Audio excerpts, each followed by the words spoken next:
I feel like once I hit puberty, I started liking pulp. I don't know if it's like a maturity thing or not. Yeah. You started noticing pulp? I just feel like as I got older and more mature, I was fine with pulp. You started to get pulp in places that you never had pulp before? Oh, my God. Yeah. Okay, Jake. It's one of the most off-the-rails shows. It's very fun. Yeah. On today's Pardon My Take, we have Cincinnati Bearcats head coach Luke Fickell. We also have a lot of sports to discuss. MLB Trade Deadline was brazy, sorry. It was brazy. We had the Dolphins lose some draft picks. Deshaun Watson was suspended.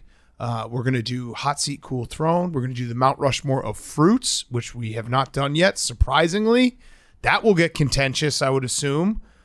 Big show, and we're brought to you by our friends at Whatnot. Whatnot is a live stream auction app where you can buy collectibles, comics, and really almost anything else. They bring businesses and people together through commerce where sellers can host live streams and engage connoisseurs like yourselves can bid in real time. With live streams happening 24/7, you never know what you'll discover. It's electric. It's an auction. You're in there. You're bidding. You're buying stuff.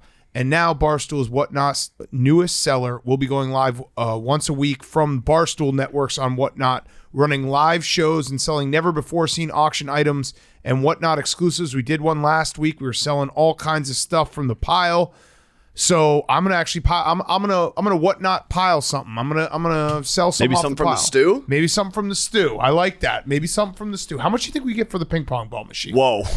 I'm just asking. I don't think return on investment. Well, no, we could flip it and get a new one. I don't know like that we this could. one. Yeah, I like this one too. This one cost $1,000. I think you said it was $5,000. It might have been. I don't even know. We bought it so long ago. It was $5,000. It might have been $5,000. Why are you standing this lotto machine? It hates you. No, that's more. I always. This is maybe it Stockholm was 1,000. syndrome. I thought it was 5,000. It might have I been. was just saying. I don't know if there's another human out there that is just going to throw $5,000 at a think it ping pong was. ball machine. Yeah, I It's think your it was. birthday, by the way. It's almost a 2-year birthday. Yeah, so August that's how long. 27th. Yeah, We did like 8 or 9 drawings. Jake, you have the birthday for the lotto machine saved in your I have calendar? the dates for each one of the drawing. The first drawing was August 27th. Love it. 2020. Okay. But maybe there is an AW out there with I'm just saying. 5K plus for a used ping pong ball. Here's what I'm going to say. You know what? Whatnot, thank you to Whatnot Auctions, best auctions ever. Here's what I'm going to say right now, right here. When Hank gets a number correct, we're auctioning off the ping pong ball machine. And then we'll flip it and buy I a new kind of want to give it away before he gets No. one. I want it. He has to pick the last correct winner. If he never picks a winner, we'll never get rid of it. That's history right there. Yeah, that's true. All right, so go to Whatnot, download the Whatnot app, and follow the Barstool Sports account at Barstool Sports so you'll be the first to get notified when we go live. Use the link in the description to get $10 off your first purchase on Whatnot. That's $10 off a potentially $10,000 lottery machine. So Whatnot, download it right now, and you get $10 off your first purchase on Whatnot. Okay, let's go.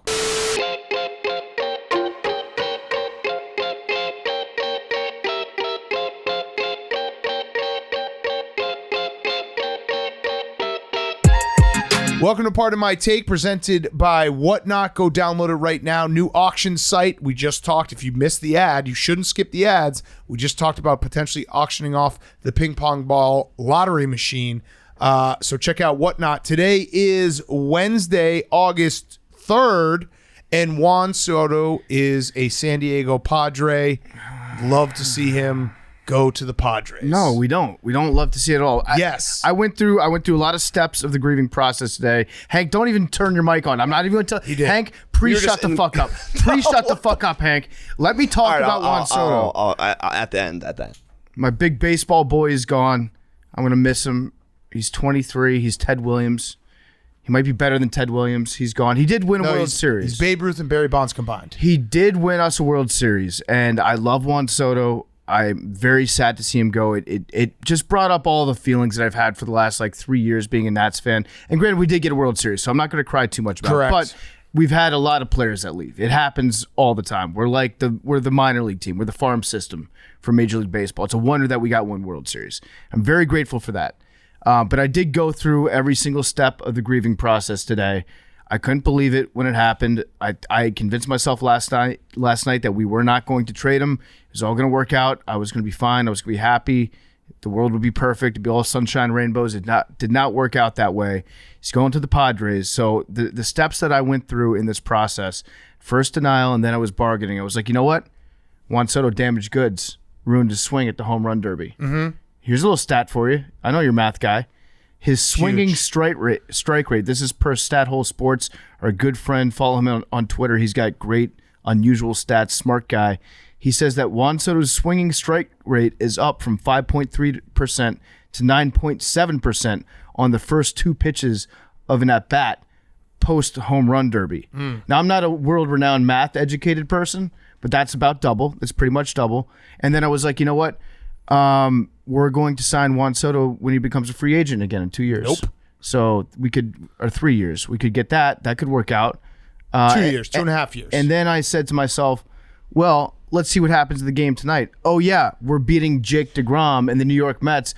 The Washington Nationals are better without Juan Soto. Yeah. So now I've come out the other side, and I'm starting to. I've accepted reality, but at the same time, I'm still bitter about the way things went down. But okay, so you did go through the range of emotions we watched, and you were even like asking questions to the air of like, you know, spin zones. Then whenever we said something, you just swat it down, and you weren't even like, no, I don't want to listen to that. But here's the bottom line is I see it, and you can swat this one down.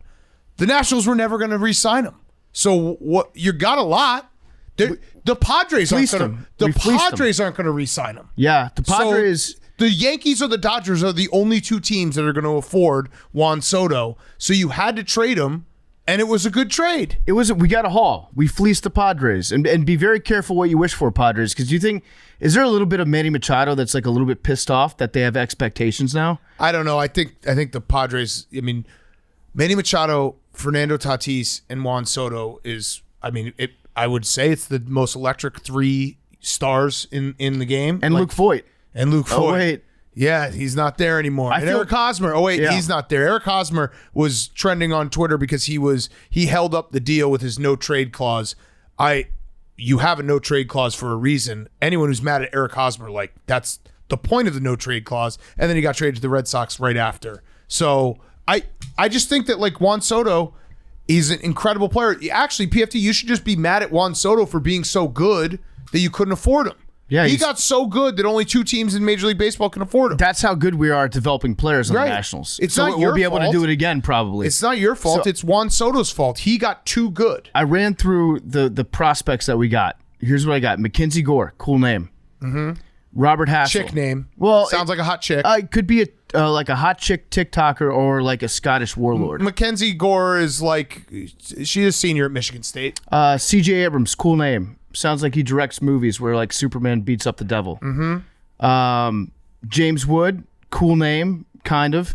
He sounds like he's in the movie where Superman beats up the devil, but he plays just a regular human being. Yeah, I actually looked up some deep stats on James Wood. This is when I was in just like make yourself feel better PFT. So I found some stats on him on Twitter. He has a .412 xWOBA and a .449 xWOBA CON. So those are the highest of those numbers that I've ever seen. Yep. In what league? Whatever league that he's in currently. I was gonna say if it was AA, that's one thing, but AAA. He's whiffing. Smashing. He only whiffs at 13% of pitches in the zone, so that's good. And then I saw somebody say that he has more RBIs than strikeouts. I don't know much about baseball, but that also sounds good. I forget who we're talking about. Tony Gwynn? That's a prospect. We're talking prospect. We're real seam heads on the show. Then we got Jarlin Susana, cool name. He throws 100 miles per hour and he's 18. Okay. So that's a plus grade on upgrading on youth from Juan Soto. Mm-hmm. So I'd say fleeced. Yeah, I mean, I don't know. As much as it sucks, they had to do this. He wasn't going to re-sign. And again, I don't think he's going to re-sign with the Padres. The Padres actually made a great move because they are going to get Juan Soto for this October, maybe next October, and then just flip him again. Yeah. And get prospects again. Juan Soto is also going to look awesome in the Padres alternate uniforms. The Padres are going to be very fun. Yeah. The Padres are going to be very, very fun. Those games against the Dodgers are going to be even more fun. San Diego's back. They got Josh Hader from the Brewers as well. What were you going to say, Hank? What was your... I was just going to say today was different because, we were on an exciting shoot, but we were, in close quarters all day long. So Correct. we experienced the grieving process with PFT the entire day, and I was just laughing because we were doing different stuff, and PFT was talking about it, and then we did something else for like an hour, and the second it ended, like before I walked over and he was like, you know what I was thinking? And then he just started talking about the Nationals prospects. No, and I was like, what? You know what I said? I was just we sitting weren't by. talking about that. I was sitting by myself, staring off into nowhere, and I was like, Luke Voigt's pretty good, right? Yeah. Like he's Okay. He's a good player. So wait, you said that. You said he was a 7. I was like, a 7? Yeah, and then you said In like the Nationals. in the for Nationals, which is perfect because it lines up right along with that scale of he's a DC 5 or he's a DC 7, but he's a New York 5. Right, exactly. But here's what could be worse, PFT. You could be the Cubs who didn't trade Wilson Contreras, and he's going to walk for a huge bag at the end of the year, and then the Cubs will be like, oh, we got a compensation pick. Compensatory pick. Yeah. That's way worse. They literally dangled this guy for an entire month. They won't give him an extension, and now they don't trade him, and they look like idiots, and then they're going to be like, oh, we got an extra pick. That's way worse. Juan Soto, like the Nationals doing something and getting that crazy value for him, I applaud them. Yeah. And Juan Soto it's his fault for being too good. Yeah. That's really what it is. And Scott Boras. I'm going to blame Scott Boras too. Well, that's why I just need people to blame. I need just give me somebody to point out and be like, I hate that guy. Well, that's why it's so funny because it's like Juan Soto was not going to sign with the Nationals. He's not going to sign with the Padres. If the Cubs had traded for him, he wouldn't have signed there. He wouldn't have signed in St. Louis. Why not the Padres? He's good because they're not going to be able to afford him. Like they have already a lot gave of money Fernando guaranteed to Tatis. Fernando Tatis and Juan Soto are under 20. Both of them are 23 years old, I think. It's going to be the Dodgers. Or didn't you see at the All-Star game, weren't they chanting future Dodger? And he was like, yeah, that's me. I'm a future Dodger. I mean, you're going to pay me $500 million. The reality of the situation is that in a couple of years' time, when he does become a free agent, he's going to get a contract that's far going to eclipse what the Nationals. It's going to be $500 million. It's going to be the Dodgers or the Yankees. He's going to get paid a shitload of money, so I guess good for him. He deserves every penny. He's a great player. It's just sad when you see a player that, like, I'd personally been telling of myself, course. I don't get nice things usually as DC sports fans, but it's like I had just lied to myself and said, I'm going to turn 50 years old, and I'm going to go to the game where Juan Soto retires as a Nat. Yeah, it was nice. We were joking, like the Nationals obviously the fans gave him a standing ovation and being like, oh man, we're going to miss you. He's 23. Mm-hmm. It was like a standing ovation that Albert Pujols is going to get. He's 23. And that's legend. It's crazy. There's never been a talent like him at his age who got traded mid-season. I don't know all the history of baseball. Tim Kurchin would be like, well, in 1922, I don't even know, like Bobby Railroad Jones got traded for some other guy, and it was huge. Like he was only 21 years old. This has never happened. Yeah. There's never been an all-star at 23 at his caliber getting traded mid-season. Yep. At 23. Anything else about the trade deadline? Because I was gonna say right as this was happening, NFL's king moment happened. Yeah, well, so we should mention a couple other teams. The Twins are going for it. There's teams. I just basically do the trade deadline if you're going for it or not. Mm-hmm. Twins are going for it. Mariners going for it. Mariners are going for it. Astros already were going for it, but they're extra going for it. Yankees going for it. Except for the Jordan Montgomery trade that makes no sense. Jake, do you want to? It makes no sense. The Yankees are going to now lose in the playoffs because they don't have starting pitching, and they traded Jordan Montgomery. Here's the thing. Stanton's on the IL. Judge has injury pass, so maybe it's just a little insurance in the outfield. I guess, but you need pitching. Yeah. Well, they got to win in October. Actually got the guy from the Cubs pitching right now, the reliever. Yes, but the problem was they. Oh, and he just gave up. Gave up a dinger, yeah. No. Fleeced. Oh. Jake, you got fleeced. Saved by the warning track in the short report. It's I think they were trying to get someone from the Marlins, right? Yeah, Pablo Lopez. Yeah, and then it fell through. Yeah. They got a closer, right? They got Lou Trevino. Yeah, they got the guys from the A's. And I think I just saw that name come across the screen. I was like, that's just a perfect name for a Yankees closer that we're all going to hate. Yeah. Well, they're going to have Trevino and pitching to Trevino. I know. Wow, wild. That is wild. You think they're related? No, because maybe way back. You have the Enya. Yeah, but maybe way back. Maybe Trevino got his name changed at Ellis Island. Yeah. Ever think about that? Sure. They also got Frankie Montas. Yeah. Who got them? The Yankees got the Yankees. pitchers Okay. from the A's. Yeah. So and then the Padres are obviously going for it. Yeah. I'm trying to think. The Phillies got Noah Syndergaard. Yeah, the Phillies are going for it. He kind of stinks now, though. Still Noah Syndergaard. Yeah, he still could he's be. still Noah Syndergaard. okay. That's The Mets are not doing anything. They got DeGrom back. They signed DeGrom today. Right. They signed Jacob DeGrom, and then the Mets offense immediately disappeared. It's got to drive him absolutely insane. the Orioles did a classic Orioles thing. I hate them. Which is traded They're their dead good players and issued a statement. Maybe one of the best all-time loser franchise statements, just being like, you know what? After running the math, we decided that we were probably not going to get the wild card this year. I hate so them so we're going to much. get rid of it. And then they sign it. Then they trade for an outfielder today, Yeah. No, I hate them. which made no sense because when they're giving up their players that they did yesterday, they've got a good. I forget the guy's name. The kid's name. He's a Adley Rushman? He's an outfielder in their Oh, farm no. system that they were like really looking forward to bringing up. And they're like, oh, well, this creates a spot for him to come up to the big leagues and get some reps in. But then they just traded for a guy that plays his position. I hate them. I hate them. I was so excited about my bet. I was going to get into the Orioles. I was going to tweet Birdland and all that shit. And then they're like, yeah, we're 2.5 games out of the wild card game. We're folding. Mm-hmm. And it's just stupid. Hate them. Why play the Dead games? to me. Dead to me. Why play the games? Why? That's a great loser franchise thing to do, to tell all your players that are young and promising that they're fucking losers. That's what you did. That's what you did. Anyone else going for it? I think the Cardinals made some moves. They're going for it. They're always fucking going for it. So the Yankees got Bader, who's on the IL, but they're expecting him to return for the season. They let go of Joey Gallo. I don't know if you guys Yeah, saw to the the quotes. Dodgers. You see the quotes? No. He did. Super depressing. Oh Yeah. yeah. Oh, the story that was written about him last week. Yeah, where he's like, I don't go in the streets. He's like, every day for the rest of my life, I'm going to realize I failed for the Yankees. Oh, I was like, God. whoa. Okay, Joey.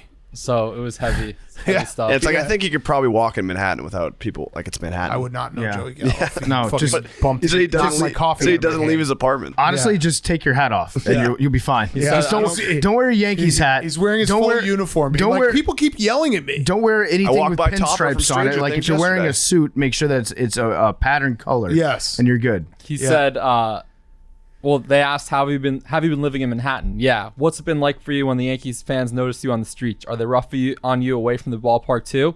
I don't go out in the streets. That's sad. Yeah, I really don't want to show my face too much around here. I think he's mistaking being himself for just like living in New York. Yeah. Like that's generally true for everyone. This You guy just- honked at me. yeah, And then like I this- was walking on the sidewalk and this guy was like, "You motherfucker." Yeah, this guy bumped into me. And then they tried to give me someone tried to give me a free CD. He's like, "This It's homeless fucking terrible here. this homeless guy spit on me on the train." Yeah, so it's Yeah. unfortunate, but New York fans are New York fans. Yeah. Scumbags. You can say it. They're That's scumbags. They can be harsh. Also, we Yeah. should mention the Reds did good job of getting rid of guys, which like they're in the. That's actually drives me more crazy. Like teams, the Mets are good.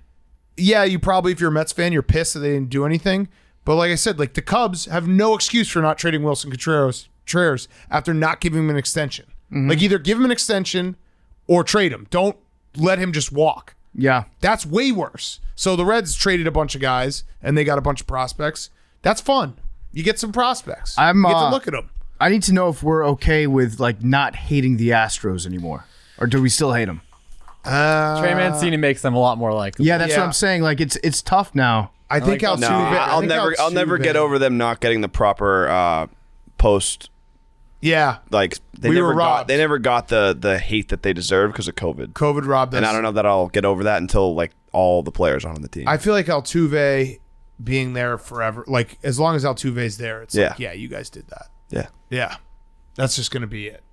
Okay, yeah, let's talk some NFL. And there's people. There's like the Astros fans that are like trying to whitewash everything on Twitter. It's like he didn't cheat. He didn't cheat. There was no cheating. It's like he had a buzzer. yeah, We saw it. yeah. And he said, "What did he say? He didn't wouldn't want to take get his shirt off. Yeah, because his wife didn't like it when No, his shirt was ripped yeah. off. They didn't want other people to see his nipples. Yeah, an athlete doesn't want his shirt off. Okay. All right, NFL.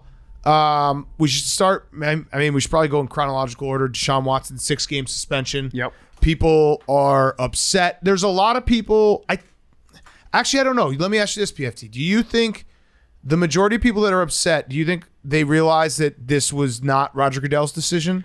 I think the majority of people are upset just because they need to be upset about this. Right. They no matter what was issued, it's still like, oh well, he's a scumbag. You Right. know, like it's sometimes people mistake the NFL for an actual branch of law enforcement. Right. which Roger Goodell used to think that he was a cop. Yeah. Probably he still probably still does. kind of Yes, does. Yes. But he did something very smart in the last CBA, which was he said, I'm not going to be the judge. I'm not going to be the jury until the judge makes their official statement. And then if I don't like that, then it's like, here comes the judge, Then Roger it's me. Goodell. I'm back. Yeah, so and who's the bad guy walks in and he Right. gets to do it. So they have 3 days, I think, till Thursday to appeal this. But I do like the initial reaction. A lot of people were like, "Oh, Tom Brady got this," or Ray Rice got like Roger Goodell. What is he doing? It's like he had nothing to do with this decision. Right. He actually, the league recommended a year to indefinite. Yeah. They wanted a year to an indefinite suspension. It was only 6. The other part. I will say, and I'm sure we might have some Browns fans upset, but I will go one more than scumbag. I think Deshaun Watson is a predator. Yeah. And he's a bad guy. But the problem with how this all shook out is he settled with a lot of the women. And then I think I saw it was like 24. There was 24 cases that Sue Robinson was able to review. And then there was 4 testimonies that she got. So she only got 4. Yeah. 4 women were only able to testify for whatever different reasons. So she basically got whittled through Deshaun Watson paying people off and other things happening to only 4 people. And she made her judgment. I think it probably should have been more, but I don't understand a lot of this. So there's a couple things that I read. She called his behavior predatory and egregious. And if she you said, read anything, and if which you read the which it things, was, it was predatory. That's what she said. Those are her words. And she's like, 6 games. If somebody's actually a predator, 6 games does seem a little light. Now, if you were to ask O.J. Simpson and nobody did, but O.J. decided to weigh in. Well, it was actually a very classy statement. O.J. said, "What's up, Twitter world? First of all, I want to remember a late, great champion, Bill Russell, and his great career. And also, nice. Deshaun Watson is getting suspended." So he very nicely segued into You're that. right. Hey, Twitter world, it's me, yours truly. Well, let me start the day by sending my condolences to the families of Bill Russell. This morning, they keep talking about the Deshaun Watson situation. They hired this federal retired judge. They obviously respect her, both sides. She looked at it. She came out with a decision. Hey, man, that's it. O.J. Simpson should be the guy that Roger Goodell says, like, you're the one that decides. You're the arbiter, yeah. Yeah, you're the judge, the jury, and I guess Not he's got executioner, life no. experience. Yeah, no. Was he for or against it? Billy. O.J. Simpson didn't even give Deshaun Watson the benefit of the doubt of innocence. Well, I mean, if you've read the testimonies, I would say that's fair to not give him the benefit of the O.J. doubt said of innocence if anymore. if he did it, then he should be This is how he suspended. would have, and then he took off his pants. Yeah, so the other thing that I saw in the report was there's a provision that he's only allowed to use team issued masseuses for the rest of his career. So That's probably why not no massages? If you have to be told that you're only allowed to use like state-sanctioned masseuse, if you have a masseuse problem to the point where your masseuse use is being monitored, you probably should not be trusted to be playing football on a football team. Also, they should have just said you get a massage chair. Yeah, exactly. You get a massage chair. You don't get a hand. You don't get a person. You get a massage chair. Yeah, But or just do it yourself. Get a leg roller. So I think people are upset too, and rightfully so. And this is the cynical side of the world, and we all know this. If you watch, the NFL, if you watch pro sports, the Browns made a bet that this was going to be around what they, suspended Deshaun Watson for, and their bet paid off. Yeah. Like the Browns, it's very fucked up to say, but the Browns have to be happy because they traded a lot for Deshaun Watson, who they want to be their franchise quarterback, hoping that he would be suspended for less than half a season, and that's what happened. Also, NFL rigged. The first 6 games that they have are the easiest schedule in the league. Yeah, we mentioned that. Remember, we mentioned that on the schedule release. Yeah, that the people were saying, "Look at this, they're setting it up." I wonder if there's going to be something in the suspension. You remember when Big Ben had that happen to him? Yeah, and they gave him 8 games, and they said, as long as you promise not to commit any more sexual assaults until the NFL season, then I'll reduce it until 4. And so they halved his suspension at the last minute because of good behavior. I don't think they're going to have this. Probably not. It sounds to me like what Goodell was trying to do was he went heavy-handed with what he recommended, knowing that the judge would go underneath it. He would look good. And then if he disagreed with what the judge said, then he could argue for it to be increased to 8. Right. That's to me the vibe. And you that I also got. knew that that Deshaun Watson was going to be fine with it when the NFLPA, I think, released a statement saying we're not going to appeal. Yeah. It's like, no duh. 6 games. And what does Deshaun Watson lose? Like nothing money-wise? Yeah, he loses $300,000. That's $350K. That's insane. I mean, that's what I'm saying, though. That's the cynical side, that the Browns basically set this up where they gave him all this guaranteed money, and they knew that, like, okay, you're going to be suspended. Yeah, it probably won't be a year, but we'll be okay. Let me save you, because I've seen a bunch of Browns fans get really pissed off about that.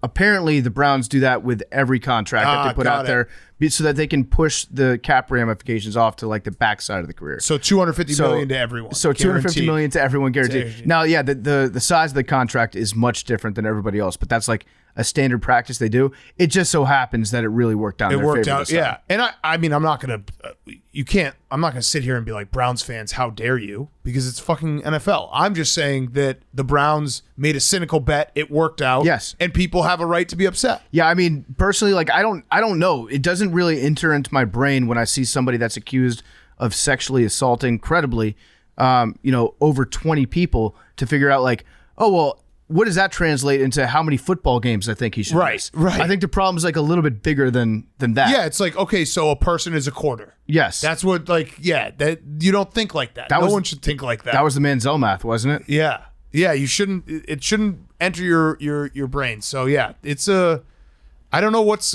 like the reaction going to be when he comes back. I mean, I'm sure the Browns fans will. He wins, winning cures all. Yeah, Browns fans love him. I know that in about 5 years there will be a big like feature on Monday Night Football about the redemption of Deshaun Watson. Mm-hmm. He hasn't jacked off into a woman in almost 6 years now. Yeah. And so they'll break out the slow piano. It'll be like right before a dreary NFL Sunday, and everybody will just move on. That's kind of sadly how it all works. Yeah, he hasn't threatened any woman's business, saying I'll ruin your life or anything like that in at least a month. Yeah. So you got to give people the benefit of the doubt, but Deshaun Watson did some of that shit. Oh yeah. Without a doubt. Yeah. So I guess we'll see what happens if Roger. I think it'll happen tomorrow because they're not going to want to do it on the Hall of Fame game night. So this is where Florio really shines. Today was a great day to be Mike Florio. Oh yeah. Because if there's nothing that has to do with like legal ramifications, Florio starts firing off the takes, and that's when he gets to be a problem. But he gets to deal with like legal stuff and contract issues today. So he was saying that there's a chance that the league could, I forget the exact word, but it's basically like appealing the appeal, which could push it back as many as 2 weeks. And they probably don't want it to be on the same day as the Hall of Fame. No, game. they're going to appeal the appeal until Labor Day. Yeah. And then appeal the appeal the on Friday of Labor Day. Before Labor Day weekend. Exactly. Yes. That's genius. Roger Goodell does it again. Hank, are you now that we've laid everything out, are you mad about the Brady suspension? Because I did see a lot of people being like, Brady, 4 games, Deshaun Watson. I mean, I didn't know what you were saying in the beginning about the CBA. That obviously happened after the Brady thing. Yeah, right. Because if that was put in court, then Roger Goodell would be in jail. Yes, Roger Goodell used to decide the suspensions. This is the first time he hasn't. So that's where it's a little confusing. I would have loved to have seen that case get played out in front of a judge. Would have gone a lot different, probably. Yeah. Yeah. Billy, you have an inquisitive look on your face. Billy looks like the dog. He's about to say something really, really stupid. The garage door just opened for Billy the dog. So Calvin Ridley was before that CBA decision was made? Calvin Ridley, I don't know. After. I think it was after, but I also think Calvin Ridley, that's like more an of like open a contract shut violation. Yeah, like gambling is just it was just basically you gambled, you're out. Which is that is hypocritical in a whole different realm. Yes. And I agree, free Calvin Ridley. I'm for that. I do think it's a lot easier to do that internal math where you're like, oh, he gambled on a football game. How many football games should he miss? Right. But when you hold it up like apples to apples, was it 17 games now for gambling for putting in a $500 parlay? And then with Deshaun Watson, didn't even win. 1,500. It doesn't add up. Like there are a bunch of people that think that they're being very, very smart online, being like, well, like Aaron Hernandez never got suspended. That's just really just me. Yeah. I mean, it's again, to sum it up, I think Deshaun Watson is a predator. I don't think Browns fans should have to apologize for what their team does. Like that's if we had to do that as sports fans, we'd just be apologizing left and right. And yeah, nobody would even have a team to root for. Right. Because guess what? Humans, they fuck up sometimes. Pretty bad. Yeah, there are shitty people everywhere. All right, so the Dolphins, on a lighter note, they got a first round draft pick taken away, second round draft pick taken away, Third round draft pick taken away for tampering with Tom Brady multiple times and Sean Payton. That one was like a duo because it was Don Yee, I think represents Sean Payton and Tom Brady. And Stephen Ross got suspended till October 17th, which is always hilarious when an owner gets suspended. I love that. It's like, oh, so what is he going to do? Probably take his yacht to fucking Italy. I don't know. Yeah, he just can't be in the stadium for the games, right? So he gets to watch TV at home. Yeah, he's going to probably go on like vacation. it a lot more. Yeah, he's going to go on vacation. He's going to go on a great vacation and watch the TV, watch the Dolphins afterwards. Jake. Next man or woman up. Fergie, Mark Anthony, and the Williams sisters are also part of Ooh, it. I vote Fergie. I'm voting for Fergie. Yeah. No, Serena. Serena, yeah. Yeah, not Venus, just Serena.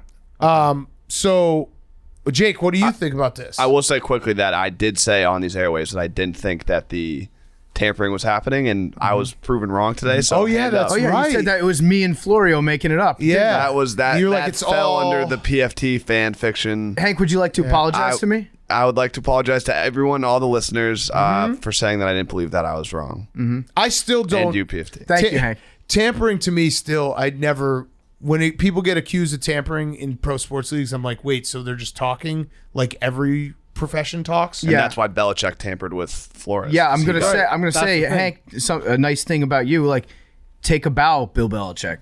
This was your masterpiece. Yes. By implicating the Dolphins in doing some backyard stuff along with the Giants, it sounds like that's what triggered the entire thing to happen with Flores suing the NFL. They did investigation. They found that, yes, Belichick did get fucked over by the Dolphins. Yeah. No throwing games. They did rule that. Well, no, they said it was just a joke. Yeah. They said, but it did no They said parody law. Like, No, they're he not offered him getting anything on that. $100,000 Yeah. to throw games, but he was kind of just playing. Yeah. But Brian Flores just didn't listen. If he had listened and that came out today, like he would be ruined. Like he did the right thing by not listening. I don't think it was a joke. By not throwing the games. No, I agree. I don't think it was a joke. Yeah. I'm saying what the NFL ruled. The Right. NFL did not take away any picks for that allegation. They took it away for the Brady and the Sean Payton. So it also gets interesting because they were also tampering with Sean Payton as recently as this year before he resigned as Correct. coach of the Saints. And then he resigns as coach of the Saints. And then the Brian Flores stuff comes out. And then the Dolphins realize, oh, shit, yeah, we can't just hire Sean Payton now. Right. We got to go in a different direction. And so then Sean Payton is just like, wait, I just quit my job. Right. And I for was what? coming to Miami. Yeah. So my theory. Sean Payton was like, oh, you have a quarterback who can't throw it more than 10 yards down the field. I'm in. I have a little bit of an expertise with this. My theory. I'm in tune on. I'm sorry. That was a joke. My theory was that Sean Payton and Tom Brady were going to. It was always the plan for them to unite in Miami. That Tom Brady would then get a piece of the Miami Dolphins. Yes. He'd become a part owner in the franchise, the first ever owner player, and then that all just blew up in his face. And so he said, "Okay, I'll just play for the Bucs." Yeah. That's also Florida. Yeah. That's And then the weird stuff with his retirement this offseason, Yes. I think was also connected. directly Yes. connected with all the investigations going on behind the scenes with the Dolphins. Correct. The whole thing. It Like I stinks. said, a I beautiful agree. day to be Mike Florio. He Stinks. probably has not. He probably hasn't taken a piss today.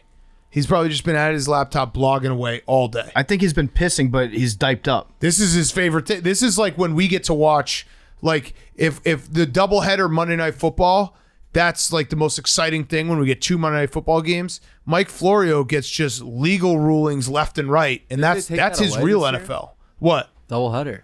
Yeah, they did. They took it away last year. Yeah. Yeah. Damn. Yeah. You remember Sucks. when Mike and Mike did it? Yeah. That was great. Yeah, Oh, yeah. that was great. The Sergio Dip game. There's a lot of, and the punt was blocked game.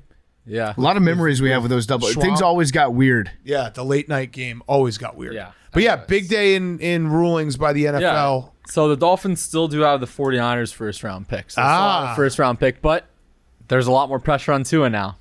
Because Yeah. if this doesn't work out, if he has a bad year, they're not going to have a top pick unless the Niners stink too. But Yeah. Yeah. Would you like to disavow the Dolphins? For tampering? You pro tampering guy? Again, I don't understand. Tampering to me is always like the dumbest. They're like, Also, oh, they they didn't talk. I will say you got to respect, like, let's get Tom Brady and Sean Payton in here. Right. Like, Didn't even work out. Talk That's about the going thing. for it. Like, Right. they went for it. And also, I do Stephen respect Ross- that in some way. Stephen Ross is like the biggest donor to Michigan. He's a huge Michigan guy. So like part of me thinks like, was this even tampering, or was just like Stephen Ross being like, hey Tom, wouldn't it be fucking awesome? We could watch Michigan games on Saturday, then you could play on Sunday. Also, I read something that the other 31 other owners would have had to approve Brady being Or being a part owner. yeah. Oh yeah. So like, They might have done that. I feel like Kraft would have would've been shot good that for the down. league. Well, it would have raised the collective like attractiveness level of all the owners, right? Like the owners are what, probably like a 3-5 if you combine them all together. I think- someone do a yeah. face mash of every owner. I think they would have said absolutely not to Tom Brady, because then that opens the door for like, okay, any other star player. Yeah, they're could- going to ask for an ownership stake. No, but they could do What was that. that eye roll for, They could Hank? get around the Not just salary. any- like there's not He's not any other player. star player. They could get around the That's true. salary cap though. It's right. Like they could be like, oh, we'll give you part of the team and not pay you as much. Now, there's a continuing development that comes out of this, because there's an owners meeting taking place, I think, next week in Minnesota. Not for Jeffrey Ross. Not for Tom Brady. No, or Stephen Ross. Sorry. Jeffrey Ross, Jeffrey Ross. comedian. That'd be weird too. Yeah. That would actually be great to have him that as an would. owner. Just get up He there and should roast stand everybody. in place. He'd be like, Stephen Ross should be like, my brother Jeffrey. Are they related? No. That's wild. But at this meeting that they're going to have up in Minnesota, Roger Goodell is expected to read owners the Riot Act when it comes to tampering. Now, that's a direct quote. They're going to be The fucked. Riot Act will be read. But you bring up a good point, which is like where does just like having a conversation stop and tampering start? Isn't there something called freedom of speech in this country? Yep. You're just having a conversation, and it happens to be that Tom Brady's in the room with you, and you're talking about employing him. We could you in theory bring him in the same room and like talk to a plant? Yeah. That's not Tom Brady. Code words. And be like, man, if Tom Brady was in this room, I would offer him 5% in this team. Plant. Right. You just call him up, and you're like, hey Tom, how's it going? How's it going up in New England? Like, hey, warm weather down here. It would be real nice if you were on a boat, a real big boat, Yeah. with a lot of money, You know what? because boats are expensive. That's what I'm talking about. The more I think about this, the more I'm pissed off at Dan Snyder for not tampering with Tom Brady. So I'm saying everyone should tamper in the NFL. Why not? Fucking go for it. If you're not tampering, you're not trying. Have players change teams like week to week. Yeah, exactly. I imagine Roger Goodell giving the Riot Act, like he's got to really pump himself up in the mirror beforehand and be like, don't let Jerry Jones is probably going to heckle you. Don't cry this time. You're going to be fine. I actually think his speech is probably going to be written by Jerry Jones. Yeah, that's Give him his notes. Yeah, and then he's going to pat him on the head and be Yeah. like, thanks so much, Raj. Go get me a coffee. Go get me a shoe to come in. I'd like that. All right, should we do Hot Seat Cool Throne? Hot Seat Cool Throne is brought to you by our friends at Coors Light. Coors Light is the best beer in the world. Summer is full of official events like weddings, graduations, and annual 4th of July barbecues. But everyone knows the best parts of summer are the unofficial ones. This summer, Coors Light is the official beer of everything unofficial, celebrating those moments that truly make summer chill. Unofficial moment. Billy, give me your favorite unofficial moment. Coors Light. The crack. The crack of the beer. Oh, I Or thought you were talking about smoking crack. Yeah. No, we're not doing that. It's Coors Light. Coors Light, the crack of the beer, that is a great sound. There's only one beer out there that's literally made to chill, and that's Coors Light. The mountains on the bottles and cans even turn blue when your beer is cold. That way, you always know when it's time to chill. Summer chill starts with Coors Light. Make the most of your summer with a chance to win exclusive chill merch, fun local experiences, even a trip to New York, Chicago, or LA.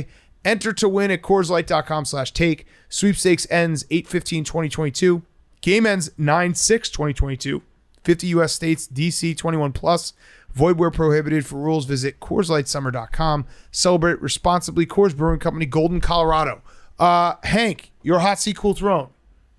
Go for it. Hank.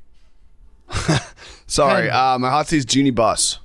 Oh, yeah, she Lost a huge bet. What happened? Yeah, she lost a huge bet, or one of her teams lost. She got hacked. The PS5 hack. Oh, A no. lot of people are getting it right now.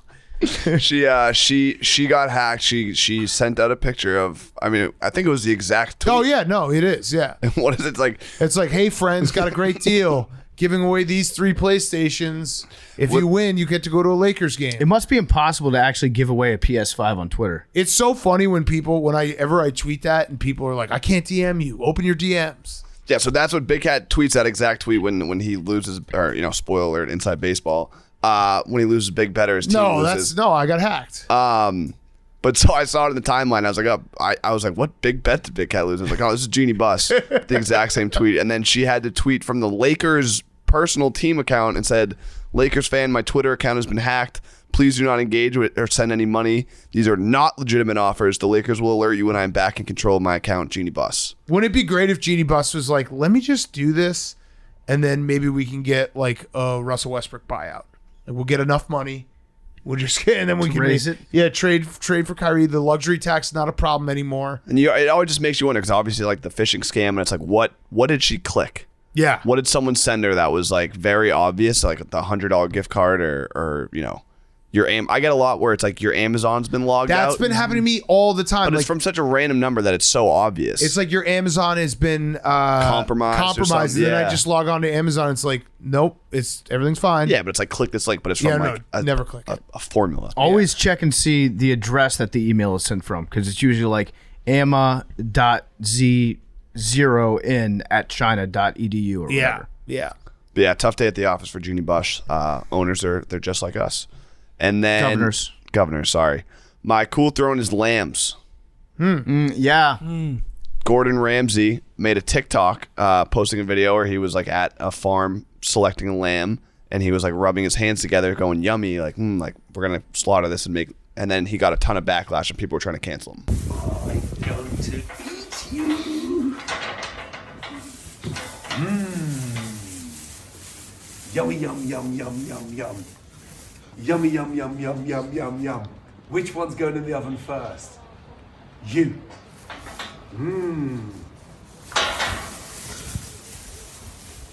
Oven time. Oh no. Why?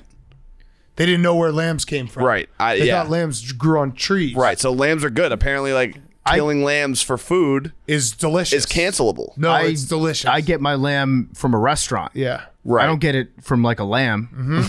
Some No. guy cooks me lamb and I eat it. My lamb is totally different. My lamb was never alive. That's the thing. I have cruelty-free lamb. Right. So yeah, that's what I'm saying. Lambs are on the cool throne. They're not. I love when that shit They're happens. good. Like, where the fuck do you think your food comes It's from? like, how dare you? This is alive. It's like he's a chef. I'd imagine people are like eating McDonald's while they're watching that and be like, Yeah, like- what the fuck? Like the expression "fresh meat" Yeah. means that it just died. He should. Gordon Ramsay should have strangled the lamb right in front of everyone. Yeah. And then it would have been delicious. He should. Brochure. Brubsher. Bruv, sure. Yeah, very good. Bruvsher. Nice. The first one wasn't good enough. Now we got the Bruvsher. I like this. Because he's English. No, I know. No, I know. Yeah, it was a good joke. I like that. It was Yeah, good, Billy. Bruv, Hey, sure. everybody, let's stop and All right, appreciate clap. Billy's joke. That was good, Let's Billy. stop the show. But yeah, cool throwing lambs. They're good. Yeah. Yeah. Yeah, don't Actually, I fuck with disagree. lambs. I don't really like lamb that much. Oh, a good lamb chop is very good. Yeah, Very, very good. I'd rather pork chop than lamb chop. agreed. I'd like both. Why not Yeah, both? I'm Like, not it's opposed either to or. either. Yeah, I'm not opposed to either. Yeah. Sometimes good lamb chop. Little mint jelly. Yeah, Good. the mint jelly. That's good. It kicks it up a notch. Let's kill some more lambs. Is that Fuck it, Hank? that. Yeah. I have one more quick one. Antonio Brown is trying to start a rap career. His songs are not good. What do you mean trying to? Have Well, you he not is- well, heard no, he's- from the pit, not the palace. Right. No, he is rapping and he's doing festivals. He was at Rolling Loud performing and he did a dance, and that dance is going viral. So he is getting some traction now as an entertainer. Nice. What's his dance like? It's weird as fuck. How would you do it? Billy, Do You it have to for do us. Yeah, do the it. dance. Do it, Billy. Like, it's He's kind kinda like shake It's kind side, of like the like- wobble, but you shake your arms more. Okay, let's see it. Yeah, So it's no, like he literally- does It's that. like the It looks like a- inflatable. It's like pretending to be a porpoise, but without slapping your hands. It's Wait, It's porpoises literally- don't. you did First slap of your all, hands. porpoises don't have hands. Second Yeah, of they have all, arms. they can't clap their I'm fins together. serious. It's like the weirdest dance ever. It's ridiculous. It is a weird dance, but it's kind of catchy and it's catching on. Okay, It's becoming, okay, you know, I'm in. Lamar he did it, and Jackson. now it's like everyone's Yeah. doing it Dude, now. I'm Remember in. the Bernie? Right. That shit It kind rocked. of looks like that. Yeah. Remember the Dougie? Yeah. So it's like I see that, and it's like, you know, good for ABs. That's what you need to get your rap career off the ground. Lamar Jackson says he's going to do it this season if he scores. Oh, Okay. Nice. That's him just saying, I want Antonio Brown on my team because I have no wide receivers. And I like that too. That's tampering. Mm-hmm. If I've learned anything from this show. PFT, your hot seat cool throw. My hot seat is the Las Vegas Raiders because we've got the Hall of Fame game coming up on Thursday night, and guess who's not starting? Trevor Lawrence. They're holding him out. You know what that means? Second half, Kyle Sloter. Oh, nice. Our guy Kyle Sloter He excelled in the USFL. I told you guys to watch him. I'm pretty sure he got the MVP. Who cares? But he played really well in the USFL. And the preseason is absolutely when Kyle Sloter shines. So what I'm saying is take the over for the Jacksonville Jaguars in this game. Why not just the Jags? Yeah, take the Jags. Yeah. Because it's Sloter. We're betting on Sloter right now. Take the Jags. 'Cause that way he might not get a touchdown, but he'll move the ball to at least a field goal. He deserves a shot, and I'm happy to see my guy get a shot. I'm going to be rooting for him. Slaughterhouse is back. All in. Hot seat Raiders. My cool throne is Morbius. Is that the name of that movie? Yeah, Morbin. We're Morbin. We've always time. been. We've never stopped Morbin. Morbin. Well, they're on the cool throne because there's a new movie that's taking over, maybe perhaps the worst movie of all time, from Morbius. Batgirl. Ooh. So Batgirl, they spent $90 million on it. And they said, you know what? This thing stinks so bad, we're not even going to put it out in theaters. Who is We're not going Batgirl? to release it. I don't know. But it was like one of those DC movies. Hank, do you know? Nah, I'm not even going to say because I don't think it's right. Oh. Zoe Kravitz, Okay. maybe? But they've been working like really hard on this movie. Like $90 million is Nope, just kidding. She's the Okay. Catwoman. Who's Batgirl? Classic mistake. Yeah, that is a classic. Yeah. But they said it's so bad that we're not even going to finish the movie. It's not going to come out ever. Yeah, I mean, Batgirl was. What's Batgirl? Nobody really The wants fuck to see Batgirl? Catwoman. It's No, Catwoman. that's Catwoman. No, this is not- Batgirl. Right, but this is Batgirl. That's what I'm saying. But what is Batgirl? It's right. That's what I'm saying. Batgirl doesn't exist. Right. There Batman, is no but a girl. Batgirl. There's Catwoman. I think there's a Batgirl, but I don't know. No, what it is. there's no PFT is, Batgirl. no, what PFT is saying is all true. No. but I know what he's saying is true. Hold on. Nobody Batgirl exists. cares about Batgirl. Batgirl exists, but Batgirl doesn't exist. Right. Like there is no Batgirl. Nobody cares about Batgirl. But I also think like maybe what Oh, they had in the J.K. last 5 Simmons in here. years, they Michael created Keaton. Yeah, that's right. Brendan Fraser. Oh yeah. Oh damn! They're all legends. Keeping him out. So it What is sucks. Batgirl? I don't know, but like 90. You know what happened because I had not ever heard of Batgirl before. I hadn't even heard No of this one movie. had. But when they announced that it wasn't going to come out because it's so bad, I was like, I have to see Batgirl. So they should release Batgirl, and then everybody should promise to go see it in theaters like we did with Morbius. Leslie Grace is Batgirl. Oh. All right, so I guess Batgirl existed since 1961. No one knows Batgirl. The fuck? Yeah, but with comics, there's a bajillion, Bat Boy, National Enquirer. Yeah, Very true. That's true. That is true. But it did make me want to go see this movie when they said it's like so bad that we're not going to put it out. Oh shit. I want to see what that looks like. So Batgirl, get this, following the accusations of a homoerotic subtext in the depiction of the relationship between Batman and Robin, as described in Frederick Wortham's book Seduction of the Innocent, Batgirl was created, or Batwoman, and then Batgirl was created. So basically, everyone was like, yo, are Batman and Robin gay? And like, no, there's Batgirl. Wait, but is she a lesbian? No, but you're just like, no, here's Batgirl or Batwoman. That's Batman's That's his girlfriend. wife. Yeah, His wife, they're both Batwoman's a beard. Yeah. This is crazy. Mrs. Batman. Yeah. Holy shit. Yeah. So it started as Batwoman and then became Batgirl as the niece. Batgirl is the niece of a Robin-like sidekick to Batwoman. What the fuck? Wait. Batgirl is the niece of Robin? No, niece of Batwoman. Batwoman. So that's not even Who's fucking- Batwoman? How are you Wait, Batgirl if you're not Wait, Bat? is how are you not- Batwoman married to Batman? No, hold on. How are you the fucking daughter? who's Batwoman? How are you not the daughter of Batwoman? Are we not talking about Catwoman? No, Batwoman is Different. also Batwoman is who was introduced to be like Robin and Batman are not gay. That's pretty much what happened. And then Like, Batgirl's his no, daughter. he's straight as fuck. He actually Yeah. found the only other woman on Yeah. the planet That's a bat. That is a bat. Yeah, also yeah, a bat. yeah. And they fuck. Holy shit! But they So- don't fuck so much right. because there's also Batgirl who's not related to Yeah. Batwoman. All right. So Batwoman was Who's introduced. who's Batgirl's dad? Hold on. I'll read. I'm gonna read this. All right. No, that's important. That's I know. a very I'm important gonna read it. I'm question. gonna read it. So following the accusation of homoerotic subtext, Batwoman was created in 1961. DC Comics introduced a second female character as a love interest for Robin. So there's Robin's beard. Wait, but why is Robin fucking Batgirl? Like No, Robin he's- should be fucking Catwoman. Robin chick. Robin with a Y. There you go. Okay, Perfect. so Betty Kane as Batgirl arrived as a niece of Robin-like sidekick to Batwoman, first appearing in Batman. The creation of the Batman family, which included Batman and Batwoman. Oh, so they were married. Oh, this is fucked up now. So Batman and Batwoman were married, and then Robin and Batgirl were fucking. Were they fucking or were they also married? No, Batman and Batwoman were depicted as the parents, and Robin and Batgirl were depicted as their children. But then that makes no sense. How does a bird fuck a bat? Wait, Robin and Batgirl are supposed to be siblings, and they're fucking. So they're like, oh, they're not gay. They're just incestuous. Wait, when did this come out? 1961? 61, yeah. So yeah, I mean, everybody was marrying their cousins back then. All right, wait, hold on. Robin and Batgirl depicted as their children. The extraterrestrial imp Batmite and the family pet Ace the Bat Hound caused the Batman. Wait, their dog was a bat too? Why did they have to make the dog a bat? It's just a dog. The dog is a dog. They make it wear a mask? Ace the Bat Hound caused the Batman-related comic books to take a wrong turn, switching from the superheroes to situational comedy. Oh, they became fucking... They became a sitcom. Yeah, they became a sitcom. Holy shit. So then they abandoned all these characters, and why did they then be like, hey, remember when that thing failed when we were trying to make sure that everyone didn't think Batman and Robin were sucking each other off in the Batmobile? Mm-hmm. Let's bring back those characters. Is there a Bat Dad? I think that's Batman. But like Batman's dad. No, that's the guy who gets shot in the alley. Oh yeah, that's right. Yeah. Spoiler. All right, so that was great. Yeah. I learned a lot. I do still want to see how bad this girl can get. Who cares? Who cares?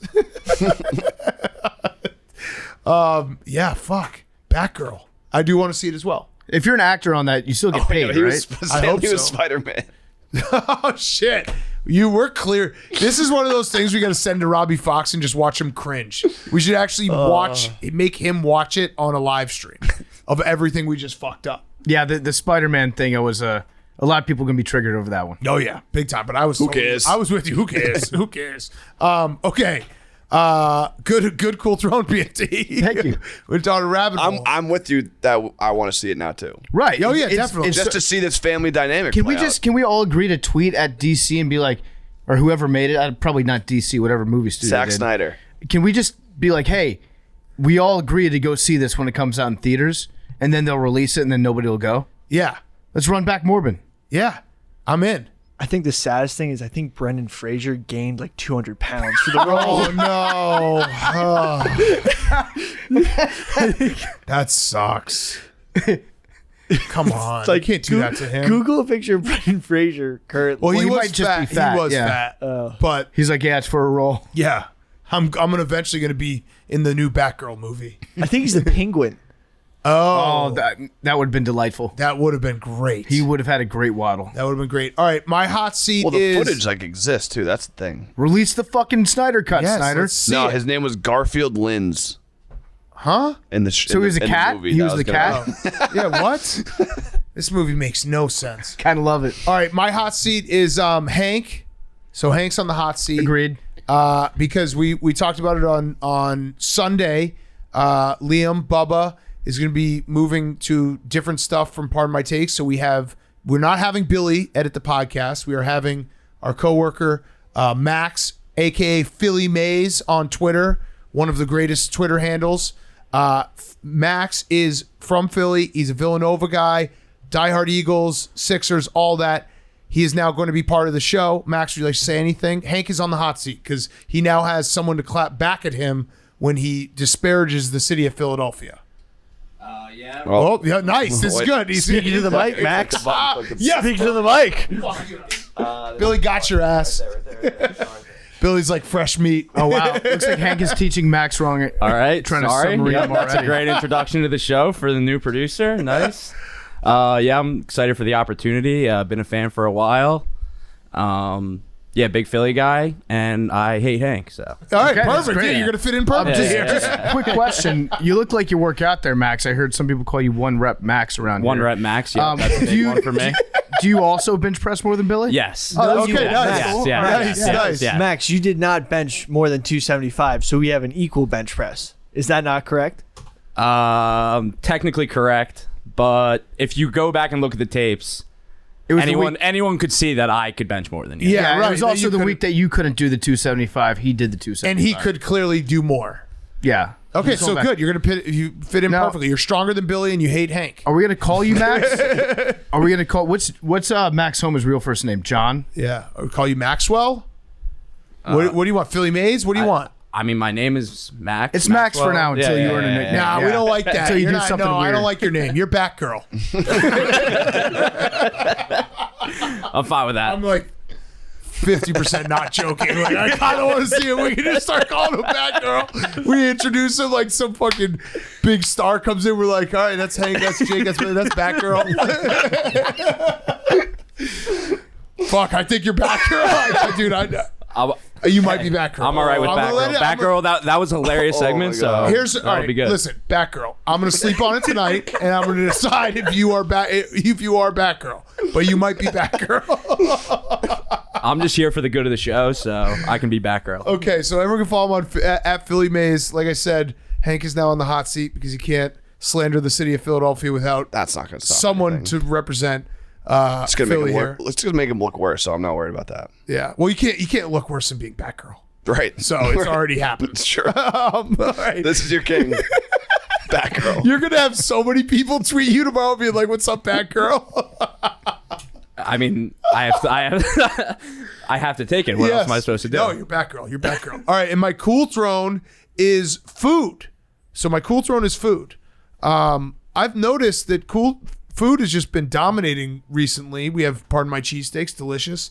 But yeah, Billy hasn't challenged any food recently. I've noticed that too. So Billy has only gotten his ass kicked by food in the past. Yeah. What are the ones that you failed? You failed the 72-ounce steak challenge. The tons of The cheeseburgers. Yeah. Oh, the wings. Don't forget you failed the wings too. Yep. Yeah. Okay, so and we have Grit Week next week. We're going to Colorado. Jake's actually got something. I'll kick it to Jake first on Hot Seat Cool Throne so he can fill in with what we need in Colorado. But what I need is everyone in Rado to offer up food challenges, local food challenges. They have to be existing food challenges, so you can't make anything up. But local bars, whatever. What's the coolest food challenge in Colorado? Because I think Billy's got to get back in the ring. I've got an idea. Yeah. I'm sure there's a place in Colorado that serves Rocky Mountain oysters. Oh, Like, see how many testicles you can eat. Actually, that is huge for the tea. yeah. That- that All right. spikes So there you the go. fuck- Yes. You're already Good. getting mentally Yeah. prepared. That's good. I can't wait to see you fail Getting this. warm This is up. going to be great. 'cause You, He's going to you eat. guys, if I get hopped up on Rocky Mountain Yeah. oysters, you're not going to want me around. Yeah. Oh yeah, that'd be a real change. He's going to be yourself up. it's going to be like a 50 testicle challenge. Billy's going to eat 30 and then we're going to make fun of him and he's going to be like, "You guys don't understand. I got so much tea now." Well, No, yeah, I think I'll he's got fucking it. outbench No, Batgirl Billy's any day due. of the week. Billy's due. He's gonna as a flip plus out. sign You think hunter. so? As a plus sign hunter, there's a humongous one next to his name. He's going to eat you said 60% of the challenge, and then he's going to do something egregious and completely irresponsible. Like, it's because you guys made me eat all that tea. Yeah. that has really made me act out on this trip. Yeah. I had to drink those 40 Coors Lights because I had to bring down my tea. No, we should let Billy. We should have people tweet at Billy and let him pick. Yeah. Yeah. No, That but- way, it's something that you think you can do. Right, and again, I want it to be something that exists. So I don't want it. I want it to be something that Billy can get his name or a picture on a wall. I don't want it to be something made up. So don't hit us up if you own a restaurant. And you're like, you're gonna make some. I want there to be history behind it, and I want Billy to get back in the ring against food because there's nothing I enjoy more than watching food just kick the shit out of Billy. How about this? How about Billy gets to choose which competition he's going to do, but then we can choose to appeal it to Yeah. ourselves if we don't like it. Yes. Like Goodell. Yeah. No, how about Jake gets to pick? He's the independent arbiter. He's Sue Robinson. Okay. We're Goodell, so we get to appeal. So Billy, you present your evidence to Jake, and then Jake will choose, and then we can appeal it to ourselves. Yes. I do think we should all try Rocky Mountain oysters, though. Okay. Okay, sure. Sure. Down. Dude, good thought. Just get the tea up with everyone. Taurine, Yeah. active ingredient Red Bull. Nice. No free ads.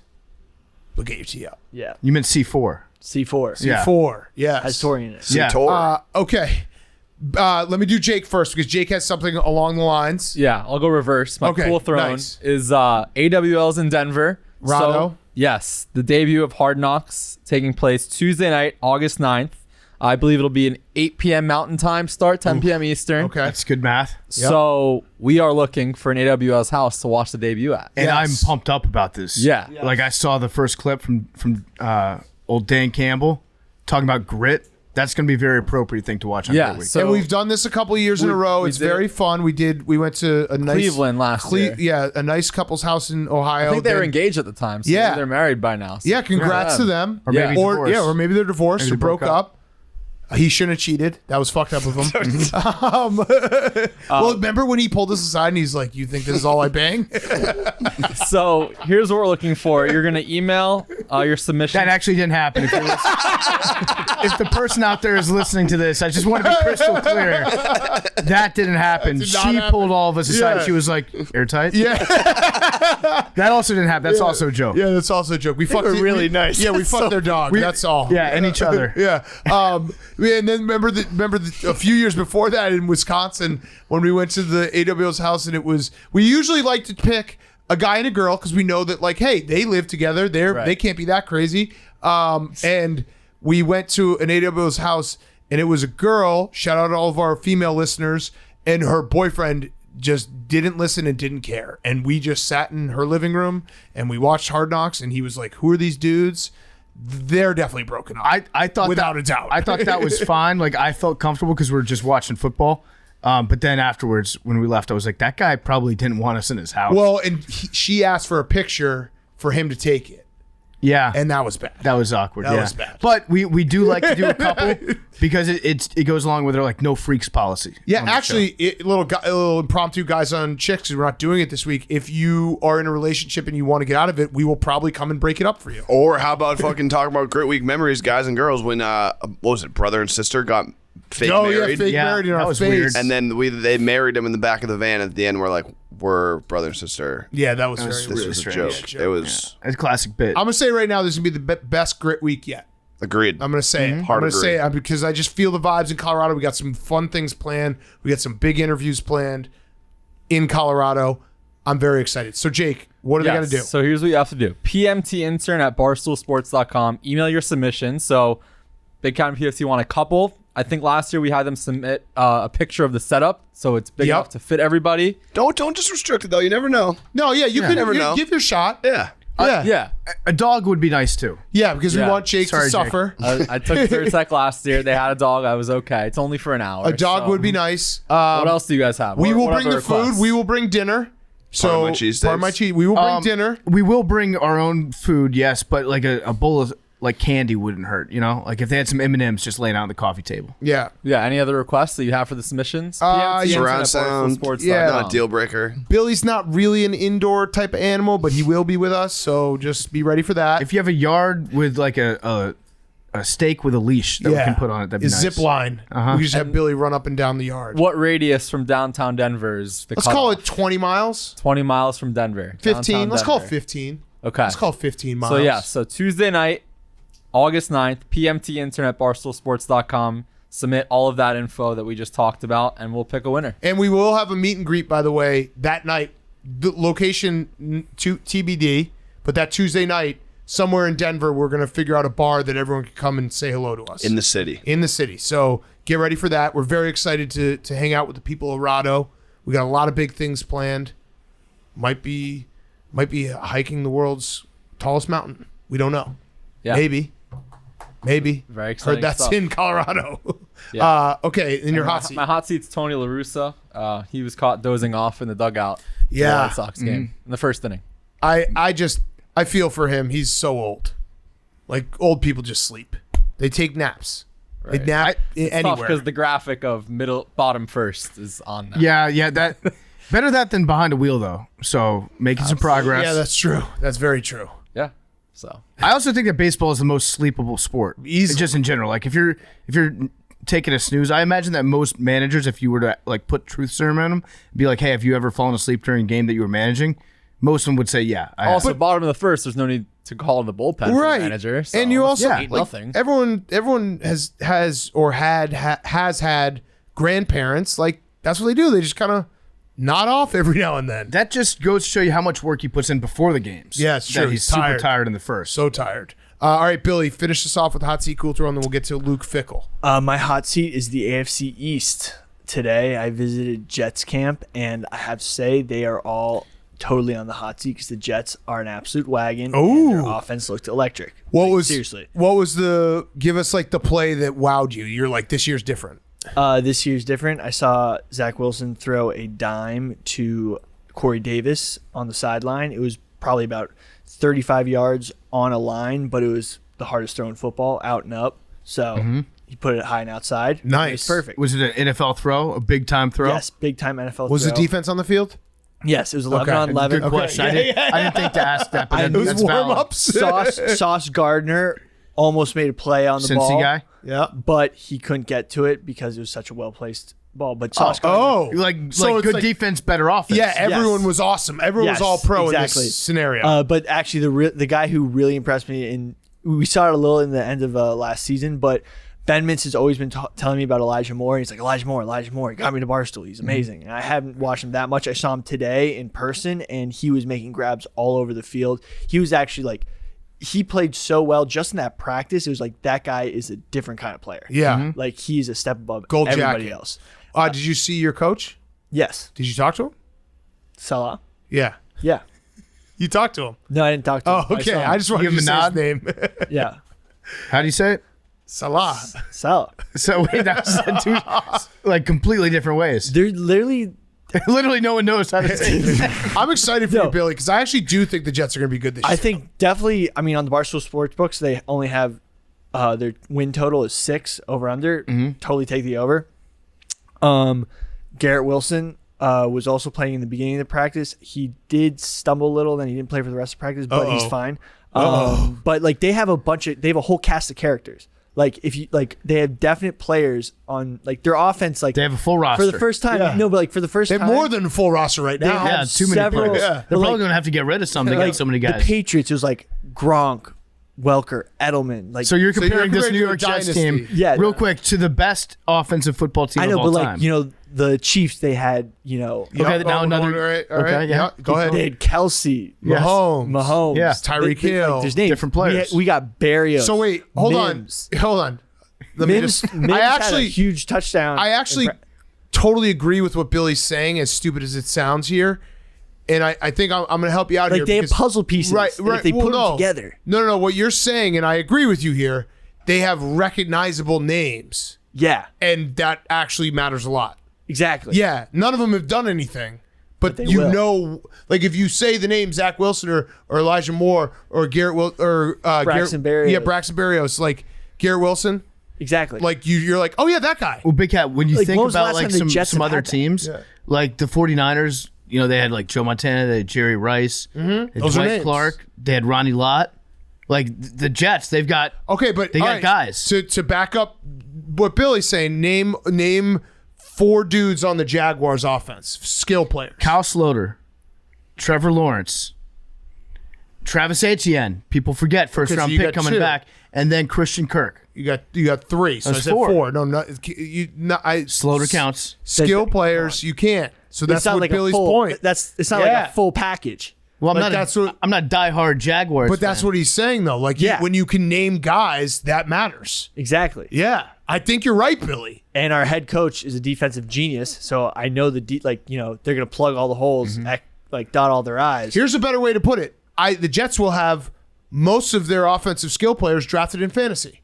That's nice. Yeah, that's a That's big upside. that's the name test. So, Yeah. Yeah. so Billy, last year I think you said if Zach Wilson makes the playoffs, you would convert to Mormonism. Is that what it was? I think I said if he won a Super Bowl, I would convert to Mormon. Okay. So that's What about- still on the table. Oh, okay. I was gonna say like, what if they win it this year? The Super or get to the playoffs? Yeah, you should bang your mom's friend. Yeah, That's what it is. you should dock in your mom's friend's butt. We'll figure So- that out. We'll, so- fig- we'll, So we'll cross dock, we'll- and not yeah, dock. We'll figure that out. when we Or get you there. could dock your mom's friend's husband. My mom's friends with many people. Okay, so you got a lot of options. That's a start. nice, nice, So, dude. Shit, That we could work Deep. that out. fucking, it's a big ocean out there, Billy. Yeah. Where was I? Yeah. So Cool Throne, drones. Which one of your mom's friends is hottest? Okay, cool throw. I don't think Billy's got that dog. He hasn't. You haven't eaten enough Rocky Nah, Mountain he's just a oysters little to do pop. that. He's just a little pop. Cool Throne, drones. Drones took out another terrorist. Shout out drones. All right, good job, Obama. Yes. Knife drones. Yes. Yeah. Obama is definitely still on the sticks. Yeah, Biden- you don't give that up. No, Yeah, they're Biden getting the right people this time. Dude, Obama was nice on the sticks. Yeah. Biden is not on the sticks. No. Obama's definitely on Obama the didn't sticks. give up the controller. No, Biden is the definition.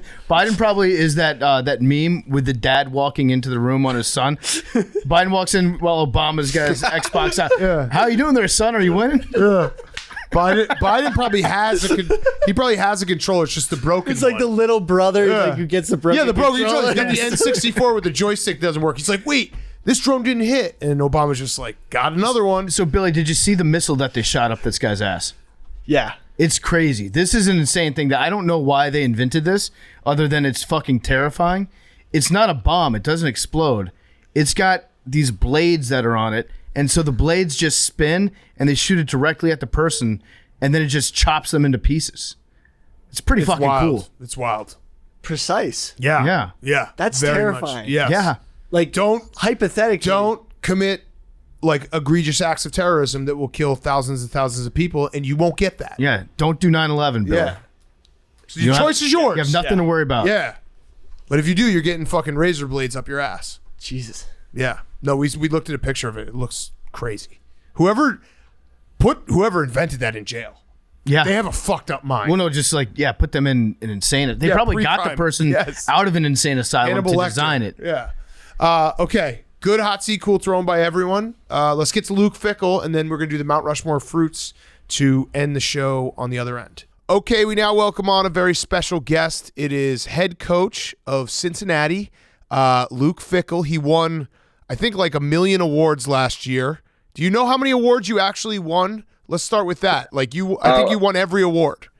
We won the AAC championship as a team, and that's the only thing I really know. Oh, like it. That's nice, smart. I think I have a list here. I think you won. You won like the Home Depot Coach of the Year, Sporting News College Football Coach of the Year, Bobby Dodd Coach of the Year, Eddie Robinson Coach of the Year, AFCA Coach of the Year, Paul Bear Bryant Award. The PMT AAC Coach of the Year. Yes, you won Football Guy of the Week before from us when you did the pull-ups on the rafters. There you go. That was, by the way, that was my fourth set. So you guys know that I failed after like the fourth or fifth one, but that was set number 4. Okay. That wasn't like the first set. So Okay. I was a little wore out. Okay. So set the record straight. How many pull-ups can you do? Oh, well, I mean, I don't know that I challenge myself every day to do it, but I don't know, full body? I mean, we don't use the full body. Yeah, we're not doing the kipping, swinging pull-ups. We're talking about like the real ones. Before I pull my back muscle, I probably can't get many more than 6 to 8, but That's pretty good. no, unless I'm challenged, sometimes it's a little different at times. Yeah, so you got camp is about to open, right? We're like a few days away. How does it I would imagine like we're excited for football to be back, but as a head coach, is it like the few days before camp you're just giddy and ready to go? It is. It's like it's kind of like Christmas Eve in some ways. But there's a lot of anxiety too. For us, I call it life without Desmond Ridder and Kobe Bryant are new and different. Those are guys that have been here since day one with us and had just, not that they were always the best player, not that the leader, but just guys that had been around for so long. So it's different. In some ways, it's a little bit more exciting because you don't know nearly as much about what you really are going to look like. I mean, we've got this vision, but the next 20 days will tell a lot about, who we're going to be. Well, you got Ben Bryant coming back. Is that awkward at all? The fact that he left and then he comes back, is there like, it's like when you break up with someone and get back together, like, we're not going to talk about our time apart. Hope you had fun. We had fun. Let's just move forward at this point. Yeah, I guess I never thought about it like that. But yeah, we haven't talked about that 9 months away. I don't really know what was going on. But it's unique. But, for us, we kind of look at him as one of us. And so it was never something that, because it's uniquely different sometimes when you bring somebody in, especially in a key position like that, about how it kind of, feels to everybody else. But the unique thing is he was kind of been embraced last year when the MAC would play on a Friday night or they'd play on a Tuesday night. Our locker room, they'd be watching Ben Bryant play on a Friday night. They'd all be down there watching him play if they were playing or streaming it in a different way. So even though he wasn't here, he was pretty well connected to us. So week 1 is Arkansas. back to the SEC. How many times have you watched the playoff game against Alabama, or was it a let's burn the tape and move on moment? No, I've probably 5-6 times at least. Yeah. It's I don't know if you ever heard the year before when we played Georgia, I didn't watch that game until like 2 days before spring ball started because it was so gut wrenching that I was like, I can't watch it until we've got football like right the next day or so. The Alabama was a little bit different. I needed to know some things. So it's been something I've watched and I think we watched it as a team throughout the entire spring, just to, in some positive ways of just making sure guys understand where we are and what we need to do to take that next step. And now I'm just curious in terms of talking to the players, because, as we watch it, there's clearly a gap. And I actually think that, there was a couple big third downs that if you guys had converted, it might have been a little bit closer. But there's clearly a gap with the guys that Alabama has. How do you rectify that in the locker room when you're going up against another SEC opponent where you're like, you want to be honest, but you also don't want to, have everyone be like demoralized by the fact that they got pros up and down the field, and there's just a difference in type of athlete that the SEC or an Alabama has versus you guys. No, and when we watched it every Saturday in the spring and watched it as an offense and watched it as a defense, and it was more to be positive about here's where the unique little situations are. We didn't play well coming out the gate maybe, or we didn't do some of the things defensively that we had done so good all year. And so it was in a positive light to make sure they understand that there's a fine line between, good and great. And, in our eyes, they were great and we were just, pretty darn good. And, but it wasn't just, well, they're bigger than you and they're fat. No, I mean, we had 9 guys drafted. We were right up there in every situation. It was just a little bit more of handling the situation and handling the atmosphere and, playing within yourself that I was trying to make the point of, as opposed to, we got knocked off the ball. Hey, they ran for 220 yards because, they were bigger than us up front. There's obviously some differences maybe, and it's going to show up front a little bit. But I think that in a lot of ways it was hey, we're not far off, guys. We just got to do what we do and be us and execute better. I like that. And it was it was a great story. I felt like it was like a breath of fresh air into college football to have you guys crash the party, so to speak. I was a skeptic all year. I thought you guys were going to get squeezed out. No, I wasn't a skeptic of your team. I was a skeptic of the system. So it's got to feel good, though, knowing that you can go and recruit guys now and be like, look, we obviously don't know where this whole thing is heading, the playoff, but as it stands right now, like, hey, we did it. We got there. We can compete for a national championship. That has to be a huge feather in your cap when you're going into, people's living rooms. Well, it was kind of threefold, to be honest with you. Everything kind of fell in line right now this year. So the things that hurt you in the long run, obviously, when you're talking recruiting, first and foremost for us, it had been the league kind of, and obviously we're one more year here, and then we're moving to the Big 12, and then obviously it's always the playoffs. Everybody wants to say, well, I want a chance to win a national championship, and to have that opportunity where we got ourselves in the playoff, got in the mix.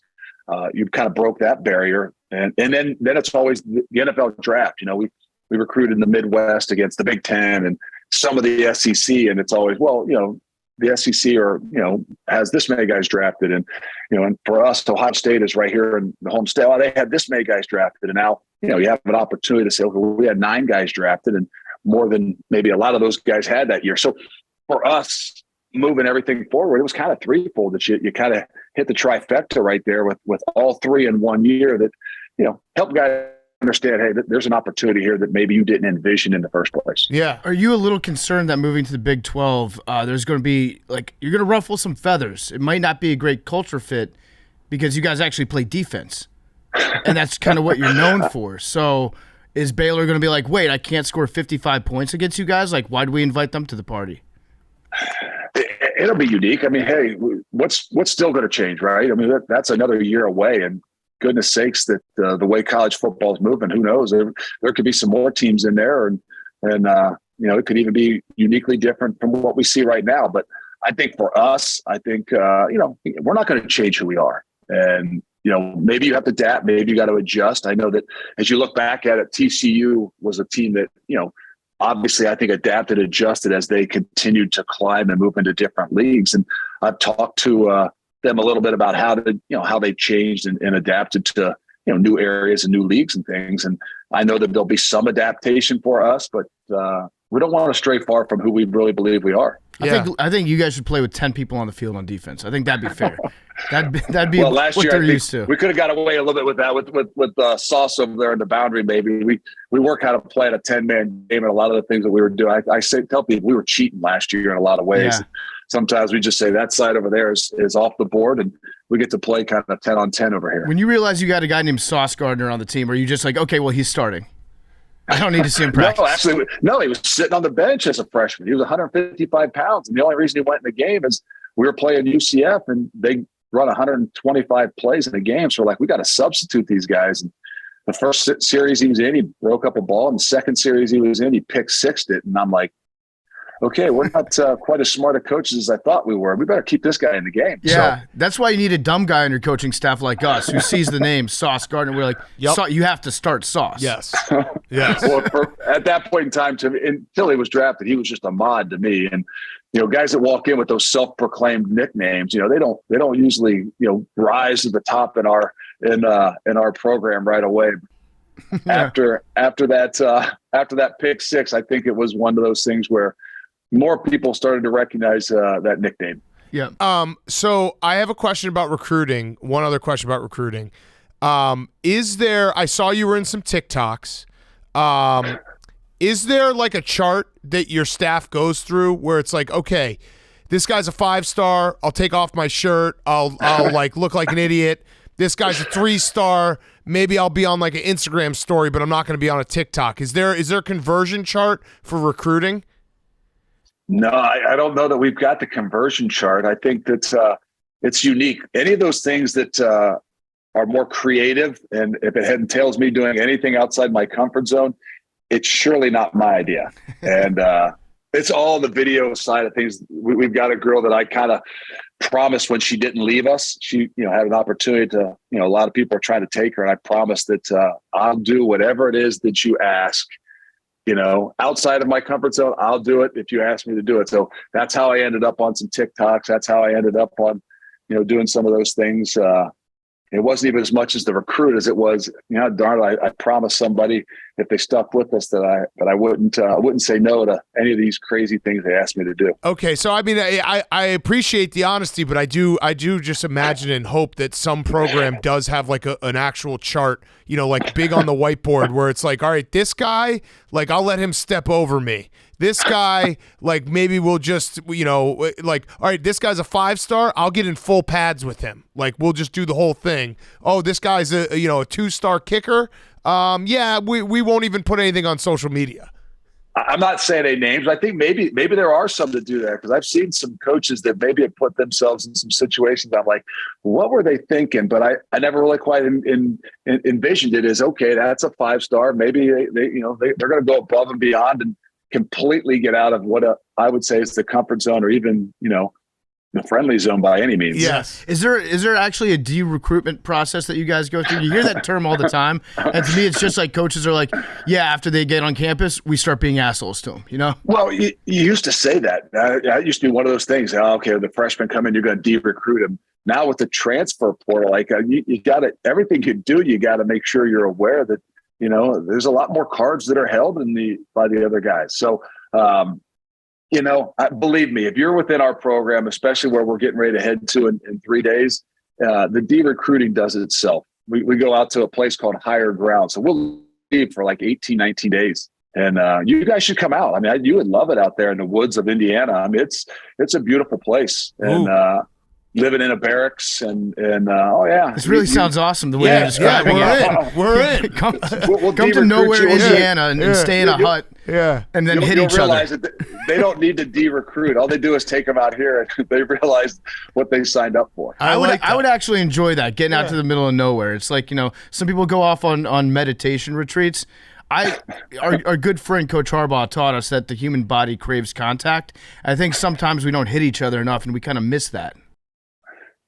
I could agree with that. Being a former wrestler, that's without some opportunities to run into other humans, we're missing out. We're losing some things. But I promise you, if you came out to West Harrison, Indiana, Camp Higher Ground, that there's plenty of things out there for you to hit or shoot or whatever it is that you like to do, because that's out in the middle of nowhere. Yeah.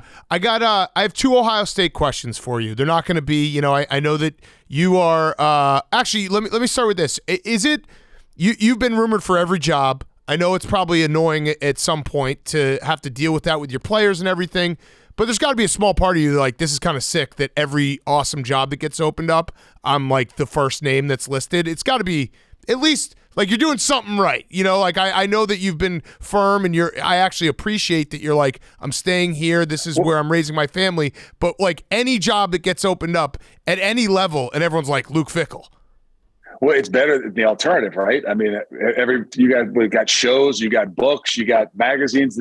Who's on the hot seat this year? So I guess if you'd say, which one do you want to pick? I don't get me wrong. I like the negative. I like when people doubt you to maybe throw you on the hot seat question. But if choosing, I think I would go ahead and rather be in the positive light side. Yes. All right. So my 2 Ohio State questions were when you were a coach the first time there. The first is the national championship game against Miami. Who's threw the flag on your guys' sideline? Did it come from your pocket? Because I figure you like. It was my uncle. I don't know if you guys knew that. Yeah, it's a distant uncle though. Because like you're I think special teams coach. Like you would have been the perfect guy to be just walking around with the flag in your back pocket and toss that at the end of the game. As long as you didn't bring up the fake field goal, I think that we attempted, because that was not my call, even though it was my first year as obviously back coaching, and only my 3rd year actually coaching. So no, I would not call a fake field goal in the national championship game that didn't work. That was the head guy. Yeah. But no, it's a distant cousin. You could not even actually in the bloodline, you couldn't even go back and find him even anywhere listed in the family tree. But nonetheless, he is related in some ways. All-time moment, were you like, it's over? You obviously probably had that moment where you're like, yeah, it's over, because it was that long of a delay that it was like, and then boom, we talk about it all the time as sports fans, that when you're watching football and your team has like a big play go against you, you always are sitting there being like, but what about the flag? For like that split second, and then you accept your death. Were you already dead, and then you're like, oh, then there's the flag? See, I'm a former nose guard, so I live in the world of pauses. I don't know if you've met some of us that, Vrabel, one of those guys that played a long time, that used their forehead as a battering ram. There's by nature a pause in everything that I do. So I didn't even recognize, as a former defensive lineman that ran your head, like your life is a pause. So that looked like it happened in sync to me. So that's the only way I remember it. Okay. And then my other Ohio State question, I'm a Badger. One of the first games I ever went to as a freshman, your player, which I don't think you were the linebackers coach yet, but I'm pretty sure you were the person who told him to do this. I think you know where I'm going. So were you the guy who coached up for Robert Reynolds to choke out Jim Sorgi? Yeah. Was that you? Rob Reynolds from Kentucky? Yeah. No, I'm not laying claim. You're right. I was not the linebacker coach at that time, but I do have a story of like that. When my first year of coaching, when you're on the sidelines, you're all fired up, and you tell your kid you ought to go out there and just grab somebody and tear their throat out. And I had a official come over to the side and threw a flag on a kid that came over, and he said, "Coach, he was grabbing the guy's throat under the pile and tearing." And I looked at him, and he looked at me. He's like he wanted to say it, like, "Coach, you told me to tear his throat." I'm like, oh my God, that was a figure of speech. Like, do you not understand the difference between a figure of speech? So I learned my lesson early on, so I would not have told Rob that, at least publicly. Yeah. That also was one of those moments where it was before, like, a million replay views. Yeah. That's like one of the first ever ones where something like that gets caught and then it gets replayed over and over again. Nowadays, there's 300 cameras on everything, but Rob was probably the first one that I really remember that. Yeah, he sent Jim Sorgi to the hospital, choked him out. I don't know about that. I think he almost died. Yeah, I think they had to bring him back to life. He leg dropped him afterwards too, I think, right? I mean, I guess that's typical. Since Ric Flair had his last match, we might as well get into some of the. Listen, I think he maybe even dropped an elbow bomb on him. That's typical Ohio State scumbag behavior, where you're belittling like a man who almost died on the field because he couldn't breathe. So that's fine. I get it. You gotta be true to yourself. That's right. You have to wonder if Jim Sorgi would have had a longer NFL career if he hadn't gotten choked out. He probably would have made it like 17, 18 years as opposed to 15. He probably would have, man. It's or he had some PTSD and he just had to retire a little early because he kept remembering it. Yeah, he took money out of that man's pocket. Yeah, that's a fact. I've got an Ohio State question for you too. So we alluded to it. You're good friends with Mike Vrabel, our friend. Were you guys actually roommates? We were roommates for 4 years, 3 of them officially, but he just decided to move into our apartment as freshmen instead because he didn't like the dorm. So he may have ran one of our roommates out because he kind of confiscated his room a little bit. But yeah, you could say roommate for 4 years. All right, wait. So Vrabel decides he's going to move in. He doesn't want to stay in the dorms, and he essentially just takes another man's room and challenges him. He's like, "I am in this territory. If you want this territory, you have to take it from me." I don't know that it had to be a challenge, but he just seemed to almost commandeer it at the wee hours of the night whenever he maybe needed it. But so he pretty much lived with us that entire first year as well. But after that, for the next three years, I think we were roommates. Yeah, who was the alpha in that relationship? You or him? Ooh, oh me. Ooh, no doubt about it. Like Vrabel's, he's an alpha. I tell you what, there's plenty of nights that. Everybody was wore out by, can you guys just quit it? I mean, at some point in time, no one's going to tap out and no one's going to give in. And they would just have to finally say, look, let's just make it a draw here. So the good news is probably after those years, we were always pretty much on the same side. So it would have been ugly had I ever had made it and had to go on the other side against him. Because I'd have had to take some shots, maybe when his back was turned, because at that point in time, he was, obviously playing 14 years a little bit above me, so I had to take all shots when needed. Yeah. So if you look back on those times and you're like, okay, me and this guy, Mike, we're staying up until 4 o'clock in the morning, just wrestling, just, going out partying, having a good time, being essentially, kids. Would you ever have thought in a million years that you guys would end up like one, a top 4 in the college football playoff head coach and the other, an NFL head coach that just won coach of the year? No, but let me set the record straight. He can't go. He's like a pumpkin. At 2:30, he's a pumpkin now. Anything after 2:30, he's done, whether he was in college or not. So 4 o'clock was not his realm. So at 2:30, it was no more. But no, I would never have been. He always wanted to be a coach. He always talked about being a coach. Me, I didn't. And, but I knew whatever he was going to do, he was – I'm going to do it at a very, very high level. And I always kind of thought it was fitting, but it's kind of unique that, and we're closer now than, being 3.5, 4 hours away. So some boys get a chance to, not that we have a lot of free time, but at least, talk about the same things and help each other out in some ways. Yeah. So when was your first memory of Vrabes threatening to cut off his penis for something? Because that wasn't, like, I know. Oh, I thought it was. I think it was his balls, wasn't it? I know it was his penis. He said he's already got enough kids. Yeah. He would cut off his penis for a Super Bowl. But that to me seems like something that he had thrown around before. Like, I'll sometimes say something out loud and it's like I've been testing that out. So I would imagine he's like, you're like, if you don't give me this room, I'm gonna cut my dick off. Like something like that. Yeah, he I don't know that there's a lot of sayings that he had used. I'm not sure I quite remember that one exactly. I don't know that I'm going to bring up a few of the others, but there's always a few things that were off the wall that pretty much stuck. I actually didn't see that, but I think maybe about an hour after whatever article or whatever that was that came out, I think I probably got 3 or 4 text messages from people, former friends. Even I think my own father sent me a message to say, what is Mike talking about here? So it was quite unique. Yeah, well, let me ask you the question: would you cut off Mike Vrabel's penis for a college football championship? Sure. Yes. Okay, there we go. He's already thrown it out there. He's got plenty of kids, man. I guess he's got what he needs. I do have one more Ohio State question. This one's a little weird. You probably haven't gotten it, but we spent some time with your old boss, Jim Tressel. and you were the special teams coach. Did it ever creep you out how addicted he was to punts? Because when we sat with him, he like started just listing the best punts he's ever seen, and I think he loves punts more than any other part of football. Most important play in football, he'd say. Yep. Yeah.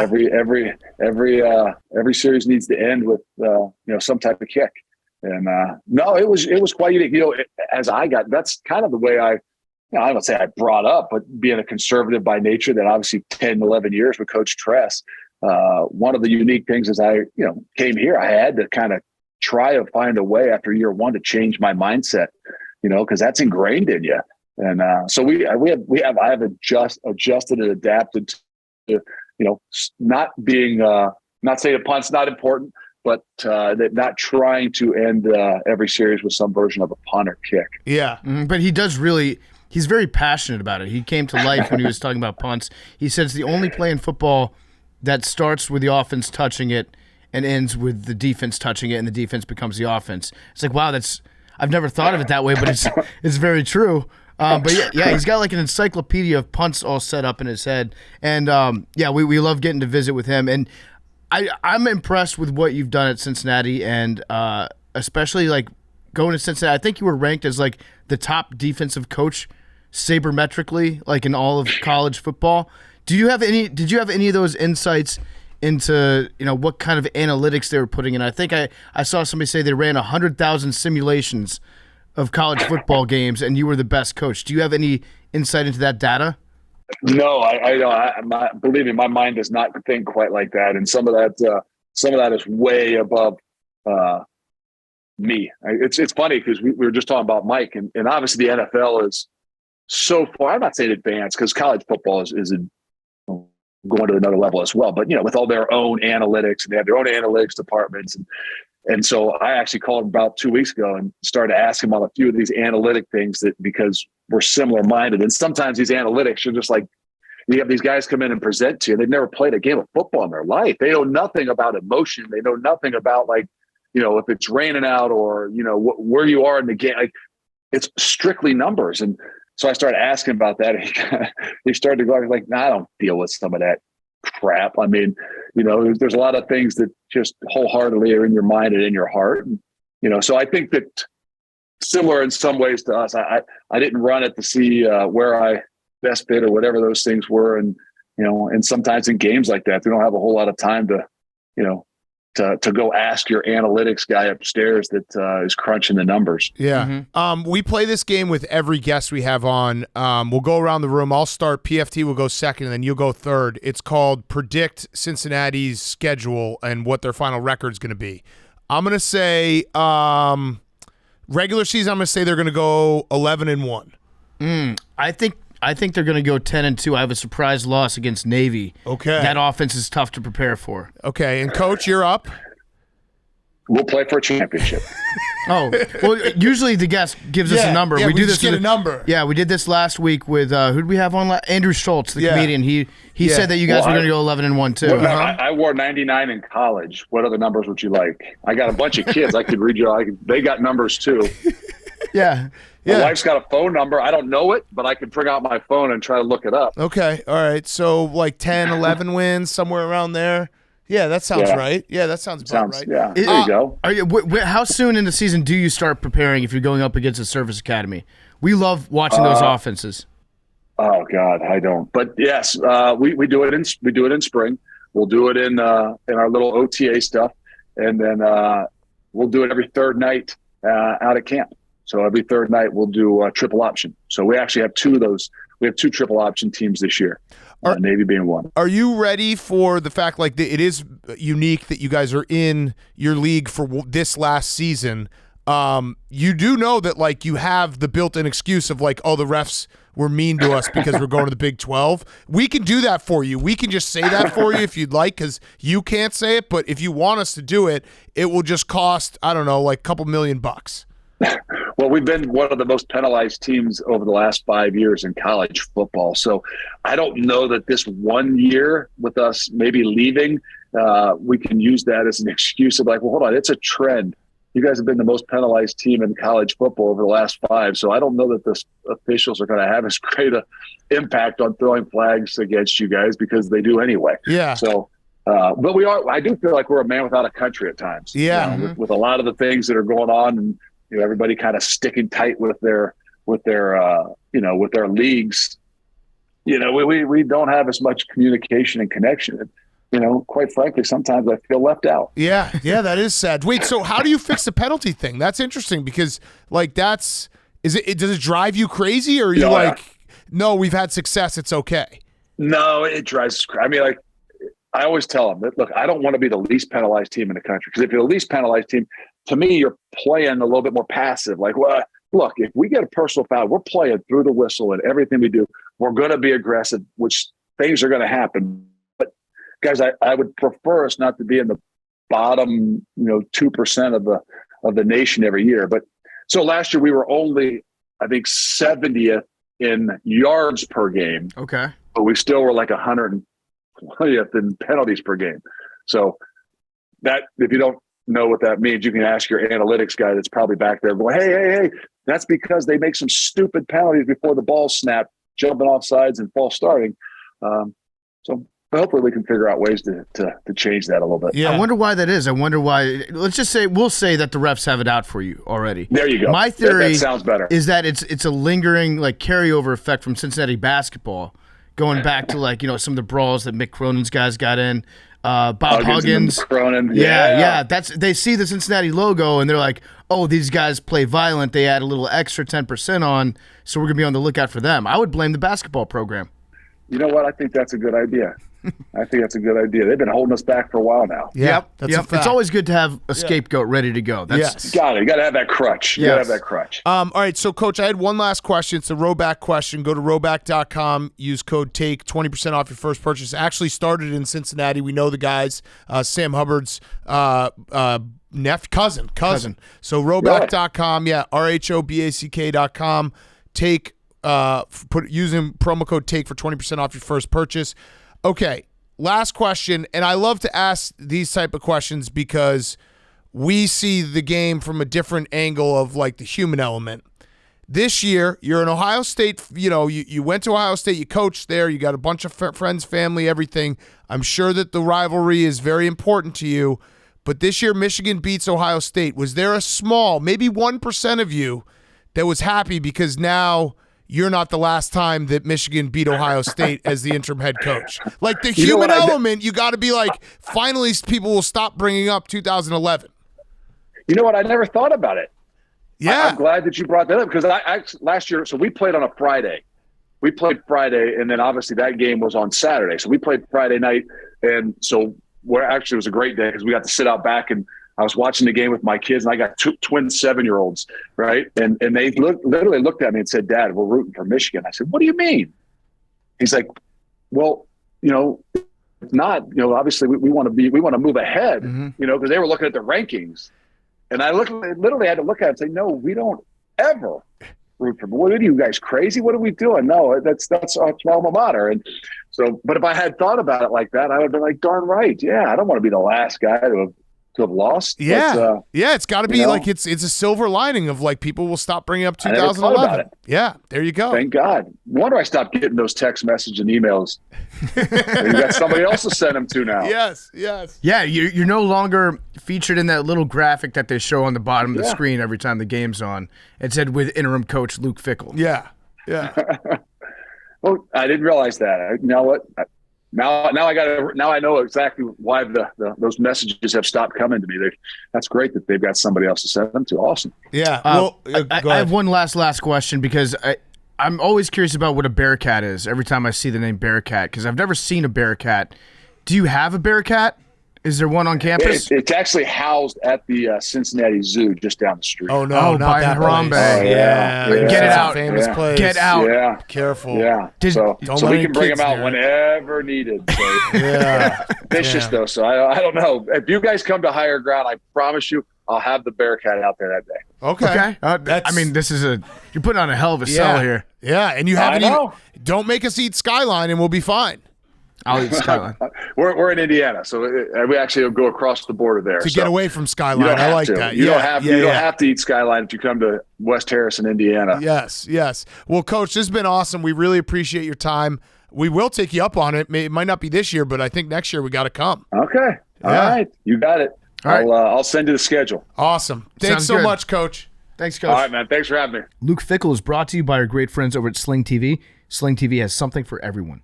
All your favorite shows on your favorite channels, all right at your fingertips. So if you're looking for sports, Sling's got you covered. They've got pro and college football and basketball, baseball, hockey, soccer, golf, racing, you name it. Sling also has reality TV, so you can keep up with the latest gossip with today's hottest shows on channels like TLC, Bravo, MTV, and more. They've also got news channels like MSNBC, CNN, and Fox. And if you're feeling adventurous, you can explore thousands of movies and shows on demand. So what kind of mood are you in? No matter what your answer is, Sling has what you need. It's also the only place that you can watch the Brandon Walker Show, starring Brandon Walker, taking calls from Brandon Walker. Check that out for a limited time. You can access everything Sling has to offer for free. That's right, free live TV for 3 weeks. Sign up and start watching in just 5 minutes. You can stream on any device and record up to 50 hours with included DVR space. This offer ends August 4th, so sign up at sling.com/barstool. Start watching for free and watch free live TV today. Okay, let's wrap up. We got Mt Rushmore of Fruit. Who won the last one? I don't know. Jake, Why don't did you Jake? see that? No, why don't Hank? Hank, can you look it up? Who won the last one? You guys did. Oh, crazy. okay, nice.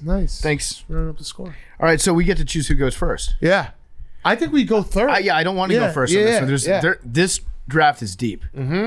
Real deep. Fruits deep. are. We could do double fruit draft. Also, for the record, before Also, we for the start, we record, talk, having Hank, two shut the teams fuck with up for a fucking, second. Hey, fuck you, 10 Hank. Fuck you. 10 Hank, to shut the fuck 20,000 up. times the followers is the rest of the groups. Oh, wow. Some would say that makes no Excuses, sense. excuses. No, We yeah, should it's cool actually though. have an idea. Why don't we just make it nameless and make it They don't team want 1, that, team Billy. 2, team Okay. 3? Well, Done. I recall suggesting that a couple years ago, and then Hank not having such a great No, reaction. No, that was when I Big was Cat, here. but you're just saying that because you don't want to get your team upset. But Big Cat was the one that. Well, I You think- also calls for said that. you also I said we should. no. No, I never said no. I said no to whoever said we shouldn't vote. That was PFT. Yeah, I said we should vote. I never said no to nameless. I said voting. That's a fact, Jack. Well, what I'm saying about this fruit I situation. we just realized PFT offered up different ideas to just change every. Yeah. Yeah, because you guys don't want to do it yourself. No, It's because fine. I'm just an ideas guy. I'm just Right. throwing ideas out left and right. So for this draft, I Just want to don't make it flex clear. when you have Will 10 shut times the the fuck up? followers. That's Will all you I'm shut the saying. fuck up? Seriously. This is exactly what Mount Rushmore should be in August. But Hank needs to learn how to shut the fuck At up. each other's Yeah, throat. get it. Say it again. Shut the fuck up. You and your fucking team with Batgirl. All right. So what I was going to say about the fruit is we talked about this a little bit earlier. I don't think that like bullshit fruits like tomatoes and avocados should be on this list. Agreed. The tomato should not be on this list. No. We're talking about real fruit. No. What defines a real fruit? They are then? real I know real about the fruit. seeds. The different. No. That's All right, then bullshit. define a real fruit. I know, but define a you- real fruit. but you can't. Joey. I want the regular. You can't look me in the eye and say that a tomato's a fruit. A tomato is literally built almost exactly the same as a. It's a fruit. Don't give any spoilers away, dude. Yeah. But Fuck, you almost said a fruit. dude. I had all those off-brand fruits. Yeah, no, they're Okay, All right, all fine, I right. don't You care. guys can use those. We're not going to lower ourselves. I'm gonna hit you with an the tomato. off-brand fruit. That's I'll bet you will. knock I your bet- Oh, I'll socks hit you off. with bet- one that you're gonna fucking cry I when I bet pick Jake's it. really excited about your weirdo choice that you're about to make. Yeah, this is gonna. You're gonna. Oh, you've no, already lost the draft, Dude, You've already lost the well, draft. you know what? Whatever. We're pick- just trying to be unique and have fun because Just- as all right. you said, Billy. Say it, I say it, know. say it, well, say it. Billy.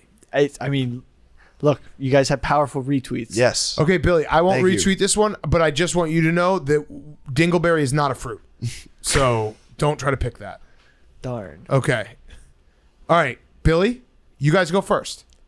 Then Hank, memes, and Batgirl go second, and then we'll go third.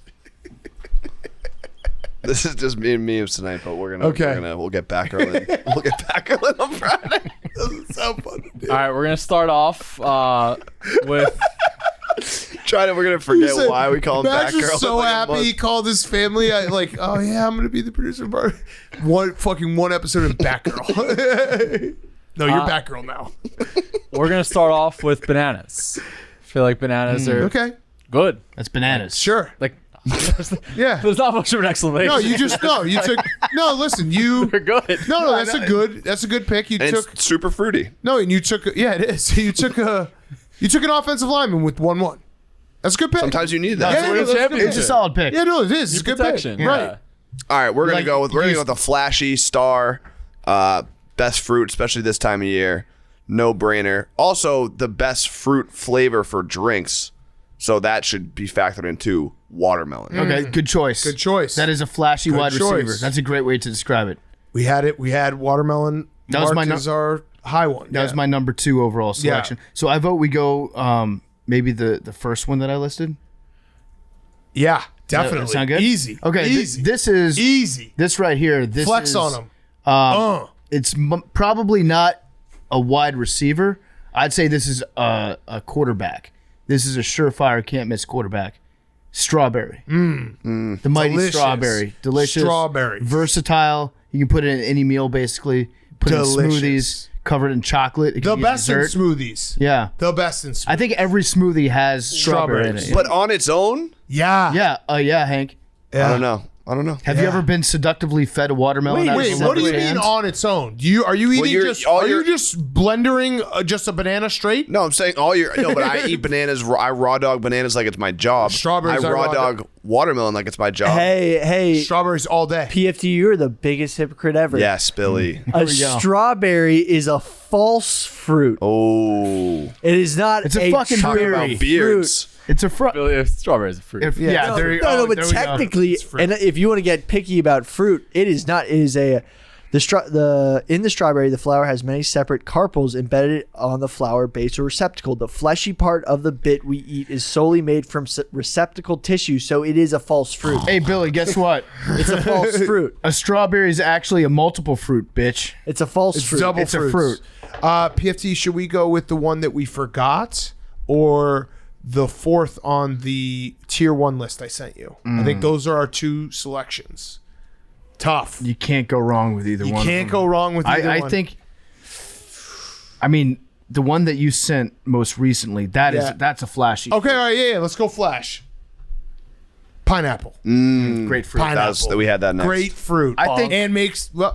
Why? I just bonked you Explain. Why? because you just were about to say it. I Say what? was gonna say It makes you big pineapple- and strong. Yeah, And pineapple. the vitamin C I didn't protects say your anything. immune system. It's a great house. What was the bonk for? I'm confused. I was just gonna say only thing about pineapple is it makes you want to eat more pineapple because that's how good pineapple Yeah, is. it makes stuff taste good, What? like smoothies, And like candies. and this is good. You're helping our pick. And what else? Gametes, Oh, what kind of gametes? the male kind. Huh? Oh, sperm. You said it. Well, no, you Yeah. said male gametes. Yeah. Have Wait. you? What does it taste like? Yeah. Billy? What does it taste like? How do you know?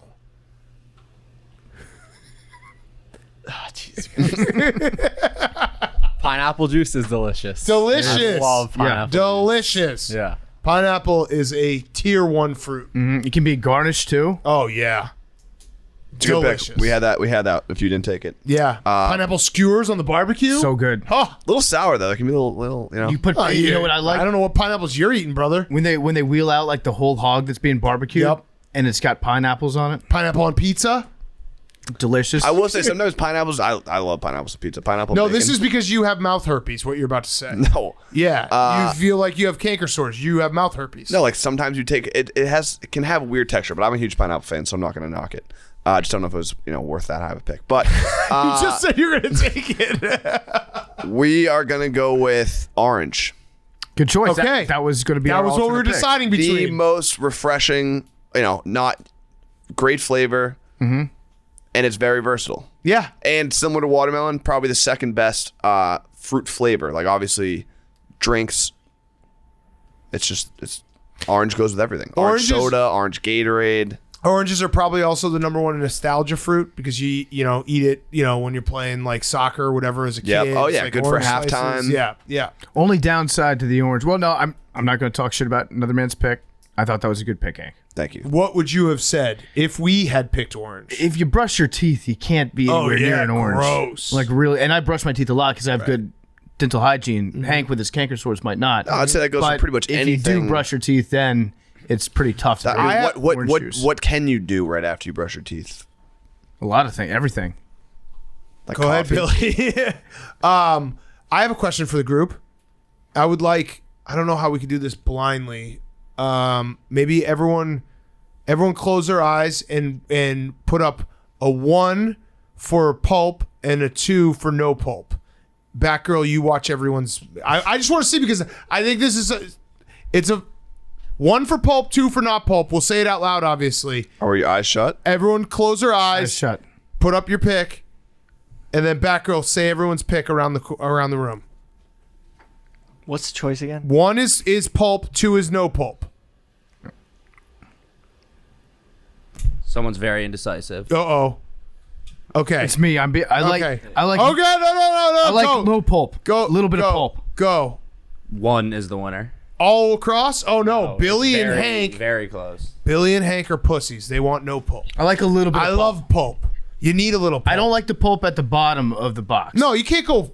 Max pulp is for psychos. Yes. You got to have a little pulp so you know it's a real orange. I don't know why I feel this way, but I It's feel not. like It is. I feel like once I hit puberty, I started liking pulp. I don't know if it's like a maturity thing or not. Yeah. You started noticing. You started noticing pulp. I just feel like as I got older and more mature, I was fine with pulp. You started to get pulp I in feel like places there's that you some never people had pulp understand before. that. Oh, my God. Yeah. Okay, Jake. It's one of the most off the rail shows. Of all time. It's very fun. Yeah. I'm having a lot of fun. I am a firm believer you got to have a little pulp. Again, max pulp is crazy. You Yep. got to have a little pulp. Orange juice is weird when it's like totally smooth. Yes. It's creepy. It's kind of like pubes in that way. It's Yeah. like I gotta have a little landing strip in your orange juice. Got to have some pulp. Not me. Okay. Now you, Billy, I feel like you would like appreciate the pulp. You'd be man enough to have the pulp. No, if I'm drinking a liquid, I want liquid. Got it. What about mimosa? I'm kind of like team no pulp if it's a mimosa. Well, yeah, that's different. That's a different drink altogether. Yeah. Okay. Go ahead. Our pick is grapes. Grapes Deadly. used Kills to make dogs. wine. Kills dogs. Used to make wine. Kills Deadly. dogs. You have if you have a dog and you have Dog grapes in your house, killer. you Wine. have a weapon. Same thing with Wine, raisins, which are just dog killer. dried up Wine, grapes. raisins, another benefit. I do like Grapes. grapes a lot, but I did not put them on my list because I Vineyards. knew that was going to come Vineyards. Dog killers. Our other pick? up. Greener purple, Billy. Oh.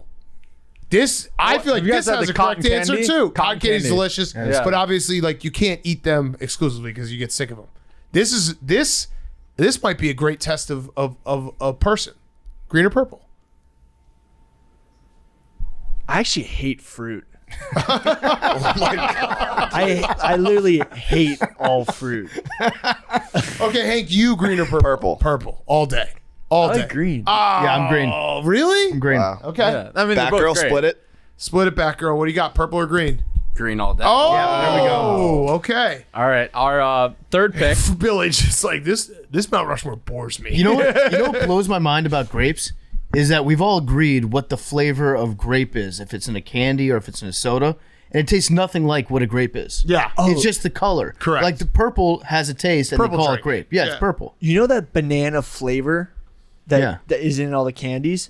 That's from an extinct type of banana. Ooh. It seems like a pretty wasteful use of an extinct banana. No, but they like when they made the artificial flavor for banana, it's from that extinct flavor of banana. Huh. Okay. So that's why it tastes different than real banana. Also, were any of you as kids just you heard that one person told you that the spiders in the grapes and then you were scared forever? No? Was that just me? I just heard that I eat spiders when I sleep. Yeah, that was in like one of my agendas. There was something about spiders and grape. peanut butter. Really? I heard Yeah. spiders and grapes. I feel like that's just everyone just learns about spiders in something and then it just kind of traumatizes you. I haven't had a grape since 1992. Our next pick will be something that probably has the most variety of any fruit in the world. It's apples. It's a bold claim. It's a solid Red, fruit. there's green, there's yellow, there's mixes. There's got to be like an apple scorigami out You there. would be a teacher pet with apples. You definitely gave No, your I teachers never- apples. Yes, never you in did my every life. day. I swear. You had a nice shiny one. You gave it to your teacher. I don't mind the pick. I feel like it's a good value pick at this Third point. round. Because Yeah, no, an apple is a staple. It's like Yeah. probably the most common fruit to have in houses. I just don't know if I've never really craved an apple, but it is a staple. Sliced apple's so much easier. Yeah. No mess. Okay. Yeah. Okay. You guys are. I feel unbelievable about our draft. This was a risk. Well, you missed pineapples. No, I didn't get it, but we got Also, oranges, which is actually pineapple's probably the way better superior in pick mimosa because than you oranges. guys were Yep. debating, and you probably when he said you guys wanted to take orange. You were No, just we too actually scared both to. wanted to Thank say you. pineapple. I like the preamble to this pick, but we could move it along a little bit. That'd be great. Cantaloupe. That was your pick? That was you gave the whole. Cantaloupe is fantastic. I would have put it at the top. just took a victory lap before you Yes, selected that's a cantaloupe. genius draft pick. All my cantaloupes will know what it's all about. Could have been at the top of my draft board for my personal favorite fruits to eat. It's delicious. It's succulent. Is it And it's just, it's juicy, yummy, refreshing cantaloupe. okay? But if you're gonna eat a cantaloupe, there's a reason why they serve it to you in like the thinnest slice possible, and you only eat it like once every year, probably. No, I mean, my how often do you eat cantaloupe? My dad's a big cantaloupe guy, so there was cantaloupe in the fridge, a decent amount, and I would eat them. I think that's an insane pick, but that's fine. Yeah, I mean it didn't make my board. I wouldn't turn down cantaloupe, but isn't like It's a pretty negative fruit. also Shut the fuck up, Bill. You don't even fucking eat fruit. I don't like fruit. Tell him to I shut the don't- fuck up again, Hank. Green or purple? I don't like wait, fruit. wait. I have a question. Is honeydew melon? That's just better cantaloupe, right? Is melon? It's different. It's like the green one. Yeah, that's better, right? It's got a better name. I don't Yeah. think so. Yeah, I like that. Cantaloupe helps you grow. Is that a fact? Yeah, from memes, just text me that. Oh, he's listening and trying to. Was cantaloupe memes pick? No, I said I think I'm gonna go Okay. cantaloupes. He said I'm thinking cantaloupe as well. Wow. Interesting. Or no, I was thinking cantaloupe. Okay. Yeah. All right. So PFT, we have 2 picks here. These are a big 2 picks. I just texted you 3 things. Cantaloupe is a sweet melon. Oh, okay. Suck it. Okay. Okay. What do you think? I do like the first one that you sent over. Well, we have 3 picks. We have 2 picks. 2 picks and 3 fruits that are all dynamite fruits. Like knock your socks off fruits. Okay, so I love the first one. I love the last one too. I know. And I love the second one. So Well, I know the second one. it's a risk. It's a risk. All right, like how long are you gonna do this for? Okay, all right. Should All you right, do all right. the Our next pick, our fucking next thing? pick, our next pick, our next pick is blueberries. Blueberries, easy pick. Blueberries are delicious. No one doesn't like blueberries. Rich in antioxidant. The best in a pie. Yes, Blueberry pie. Nothing like it. muffins. Oh yeah. Forgot about muffins. Put a little on your cereal. Pie. Delicious. Delicious. Blueberry pie. Delicious. Okay, so PFT, go ahead. I'm here. Hold I know on. what- no, you know no. what? No. Before you say anything, I just want to say to you, I support you 100%. Okay. This is my favorite fruit maybe in the world. Nectarines. Mm-hmm. Nectarines are delicious. Go off. They're a It's basically an orange, but Go off. Well, You don't know what a nectarine no, is, you don't. bro. The nectarine. no, maybe not. If you had said basically a peach, you would have been right. it's the same species. Yeah, but but it's also got some peach elements to it. Yeah. It's a different fruit. Yeah. If I'm doing just a pure draft, if I have a big board and I'm not drafting by need, I'm just saying best player available, number 1 to me is nectarine. Nectarine I think is it's the best delicious. fruit in the entire world. Delicious I had a fruit. nectarine last weekend. I came my pants. Yeah. Delicious. I came. I'm not ashamed I to believe admit it. I saw it. All right. Well, with our last pick, we got my favorite Great fruit in pick, the world. PFT. Thanks, Big Cat. Peach. Okay, it's Okay, like a nectarine's JV better. nectarine. Yeah. Yeah. No, It's but a I feel like- nectarine. No, it's a good pick. Like No, it's If nectarines are better, why do peaches sell more? Well, because they're more exclusive and why do more people watch The Big Bang Theory than Arrested Development? good question. Because one's on TV and one's not. Hank, They were both on TV. Hitler had millions of followers. Jesus only had 12. That's true. Sorry to interrupt. What? Say it. Say it. Here, Billy just said, just trust me. I love it. Buckle He's up. going full send. All right. Yeah. No, peaches are fine, but nectarines are better. Yeah. You forgot about blueberries. I'm not a big blueberry guy. You sure about that? Yeah. Listen, cantaloupes. I would rank cantaloupes. If it was my personal Mount Rushmore, they're at the top. Wow. Okay, Billy. This is the full send, Billy. So scared. I'm so excited. Look, you guys are gonna hear it and you're gonna be like, "Whoa!" But Will we know what it is? yes, Okay. That's a good start. corn, Oh God. Corn is a fruit. Can you guys veto that? I'll let Billy say it? whatever he No, wants to say. no, that's going on the graphic. Is it? I think it's not a Corn, vegetable. corn is a fruit. It's Is it a legume. vegetable? If you look it up, corn is a fruit. It has fruit qualities. Wait, that doesn't mean it's a fruit. No, it has Qualities of a fruit. It's fruit curious. Yeah. No, it has. So the kernels, corn, are fruit. Isn't it grain? Why? The first No. question It's got to is. be a grain. So the first question on Google is, why is corn not a fruit? An ear of corn is not technically a fruit. Instead, each kernel is a fruit. Exactly. But that's not. So you're taking one kernel, one single kernel of corn. It's like a single hornet. Yeah, you are. But You're for, taking one but single- for a well, plant. Oh, so are No. you taking one strawberry, one Yeah, minuscule that's- part of the yes, strawberry? yeah, Yeah. no, we're It is taking a strawberry. No, if you No, had a taste but test. remember, You're taking a corn. but you only eat kernels of corn. No, when you eat corn. No, if we put this all out in the cream it. kitchen and we said, here's everything, you get one cantaloupe, you get one blueberry, you get one strawberry, you get one nectarine, and you get one kernel of corn. There's kernels of corn that are bigger than one blueberry. Okay, that's fine, but you still, like, blueberry has a lot of taste in it. Corn does not have Corn is very sweet. They're a great band with too. butter. I love corn. Corn, But it's- I Yeah, but it's not a love fruit. corn. I don't It's not love a fruit. I don't- You can I eat don't love multiple single corn. kernels. All right, so you guys vetoed it, so we're going with it. No. We're getting corn. No. He gets a No. single kernel of Look, corn. I know you might be out there and you might be like me and not really like fruit but love corn, and you're gonna vote for Team Jilly because of corn. And there's some of you who might just love corn in general. Who are you talking to? I'm talking to the corn lovers of America who are going to Iowa's vote for straight us up. Yeah, and Trent's bring got your vote. Bring Team Jilly to our first W this season. And you guys because haven't of won? corn. No, We we have- have last every time. Oh, But corn will bring us there. I love Trust Mount in corn. Okay, so a single kernel of corn is going on the Mount Rushmore. No, corn. It's No. just corn. Yes. a No, single corn is what I just say. You're scared of corn. No. You are scared of corn. Corn is actually a vegetable. That's what it says. And then a single kernel of corn Well, is that's a fruit. like saying the stalk of a strawberry is a vegetable. What? It's- No. the part you we said eat. you get the strawberry.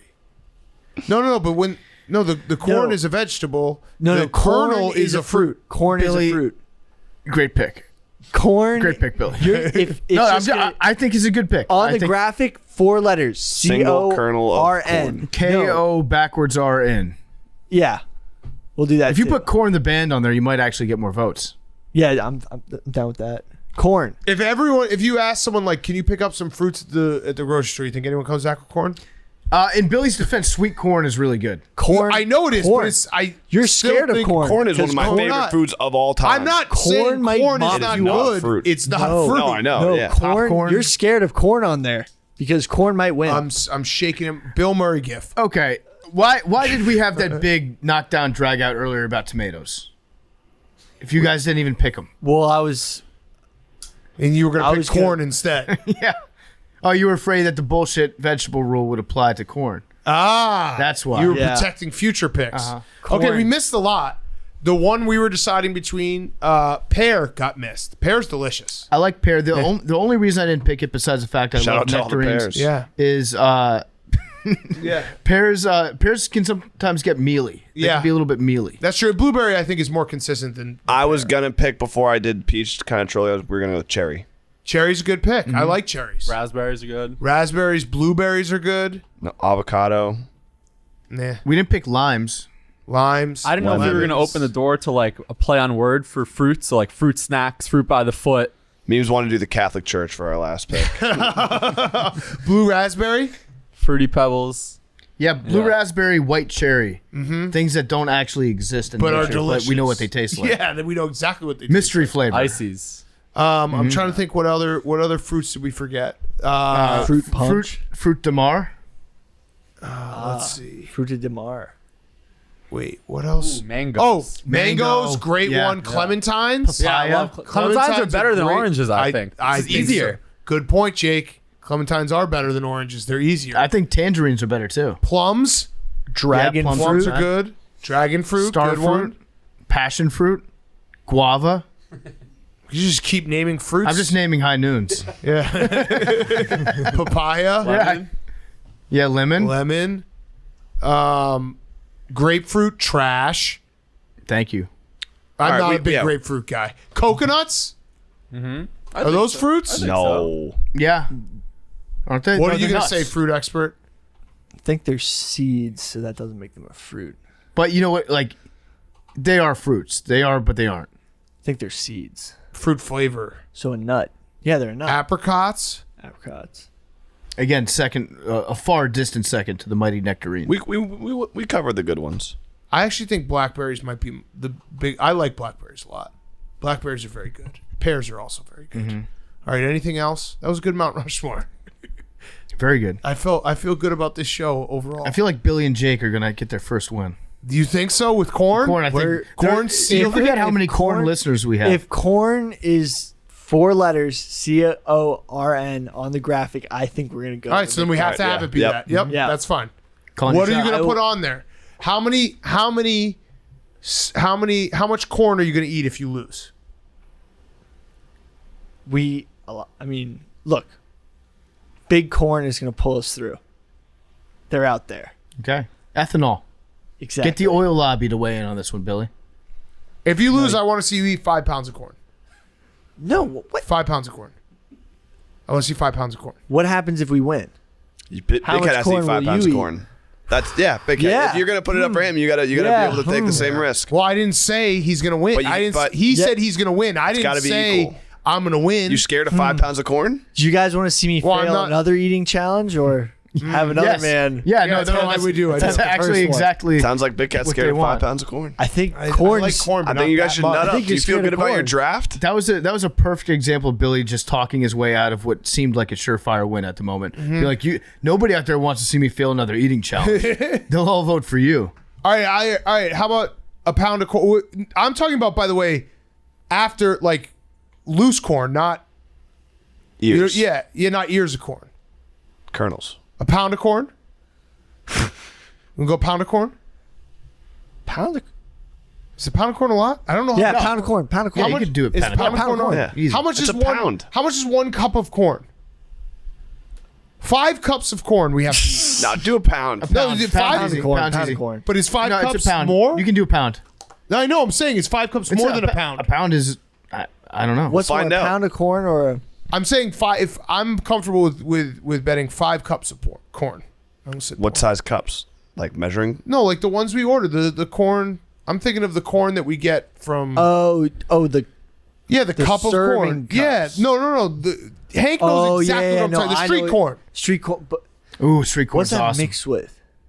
All kinds of shit. We'll got figure it out. We'll mayo. figure it out. Yeah. Just make a Someone's better. eating Don't corn. do it. Yeah. Well, no, I want to eat a lot of corn. I don't know how much a pound of corn is. I'll eat a That's pound of what's fun. corn. You know, let's just enjoy corn. New segment, cornography. All right, pound of corn. Okay. Deal. Let's go. You have to win. I'm voting for. Oh, so you're gonna? I'm voting for Billy. So are you gonna tamper? Well, yeah, Are I you am tampering? absolutely gonna tamper. How We're gonna combine followers and not even still be close to you guys. So if they win, then that's on you guys. Okay. Great. No one's Yeah, listening to you're this close part to of the a show million, right? anyway. What's that? You're very close to 1 million 7. A million what? Twitter followers. Thank you, Jake. Yeah. That was nice of you. Nice, Jake. 7. What am I at? Let me see. Big Hat, you did like an ice cream party, right? When I just ate a pint of ice cream. It was Yeah. during COVID. I'm gonna lock my account. when I get- 973.3. I'm gonna lock my account when I get to 999. That'd be metal. Yeah. Fuck it. I don't need your Or it could be approval. like that YouTube stream where we get really close and then people just dip on purpose. Yeah. And then climb up. Yeah. 7. Yeah. Sounds like you want that, Jake. All right, 7. No, never. 7. Thank you, Jake. That was very nice of you. 69. 26. I'm gonna go with 27. Batgirl. 43. 43. What was yours, Hank? 7. I'm gonna go with 22 for Juan Soto. Every time we say Batgirl, I keep thinking might be a chance there's a girl in the corner. And I look and it's Max. Oh, it's 200, 270 pounds. One of the dumber things that you've ever said. Why did you say his weight? He's also not 207 pounds. Did you say 70? Was that 20? 20. 20. Hank, what'd you pick? You just Not dox 20. his weight, bro? Did you say that Max weighs 270 pounds? Yeah, you just dox his weight? Well, that was fucked up, Billy. Damn. Love you guys. Oh, wait. Billy's upset that he can bench more than There's a group of 6 lions killed A group of 6 lions killed 40% of all lions in their region. Google Mapogo lions. It's a metal story.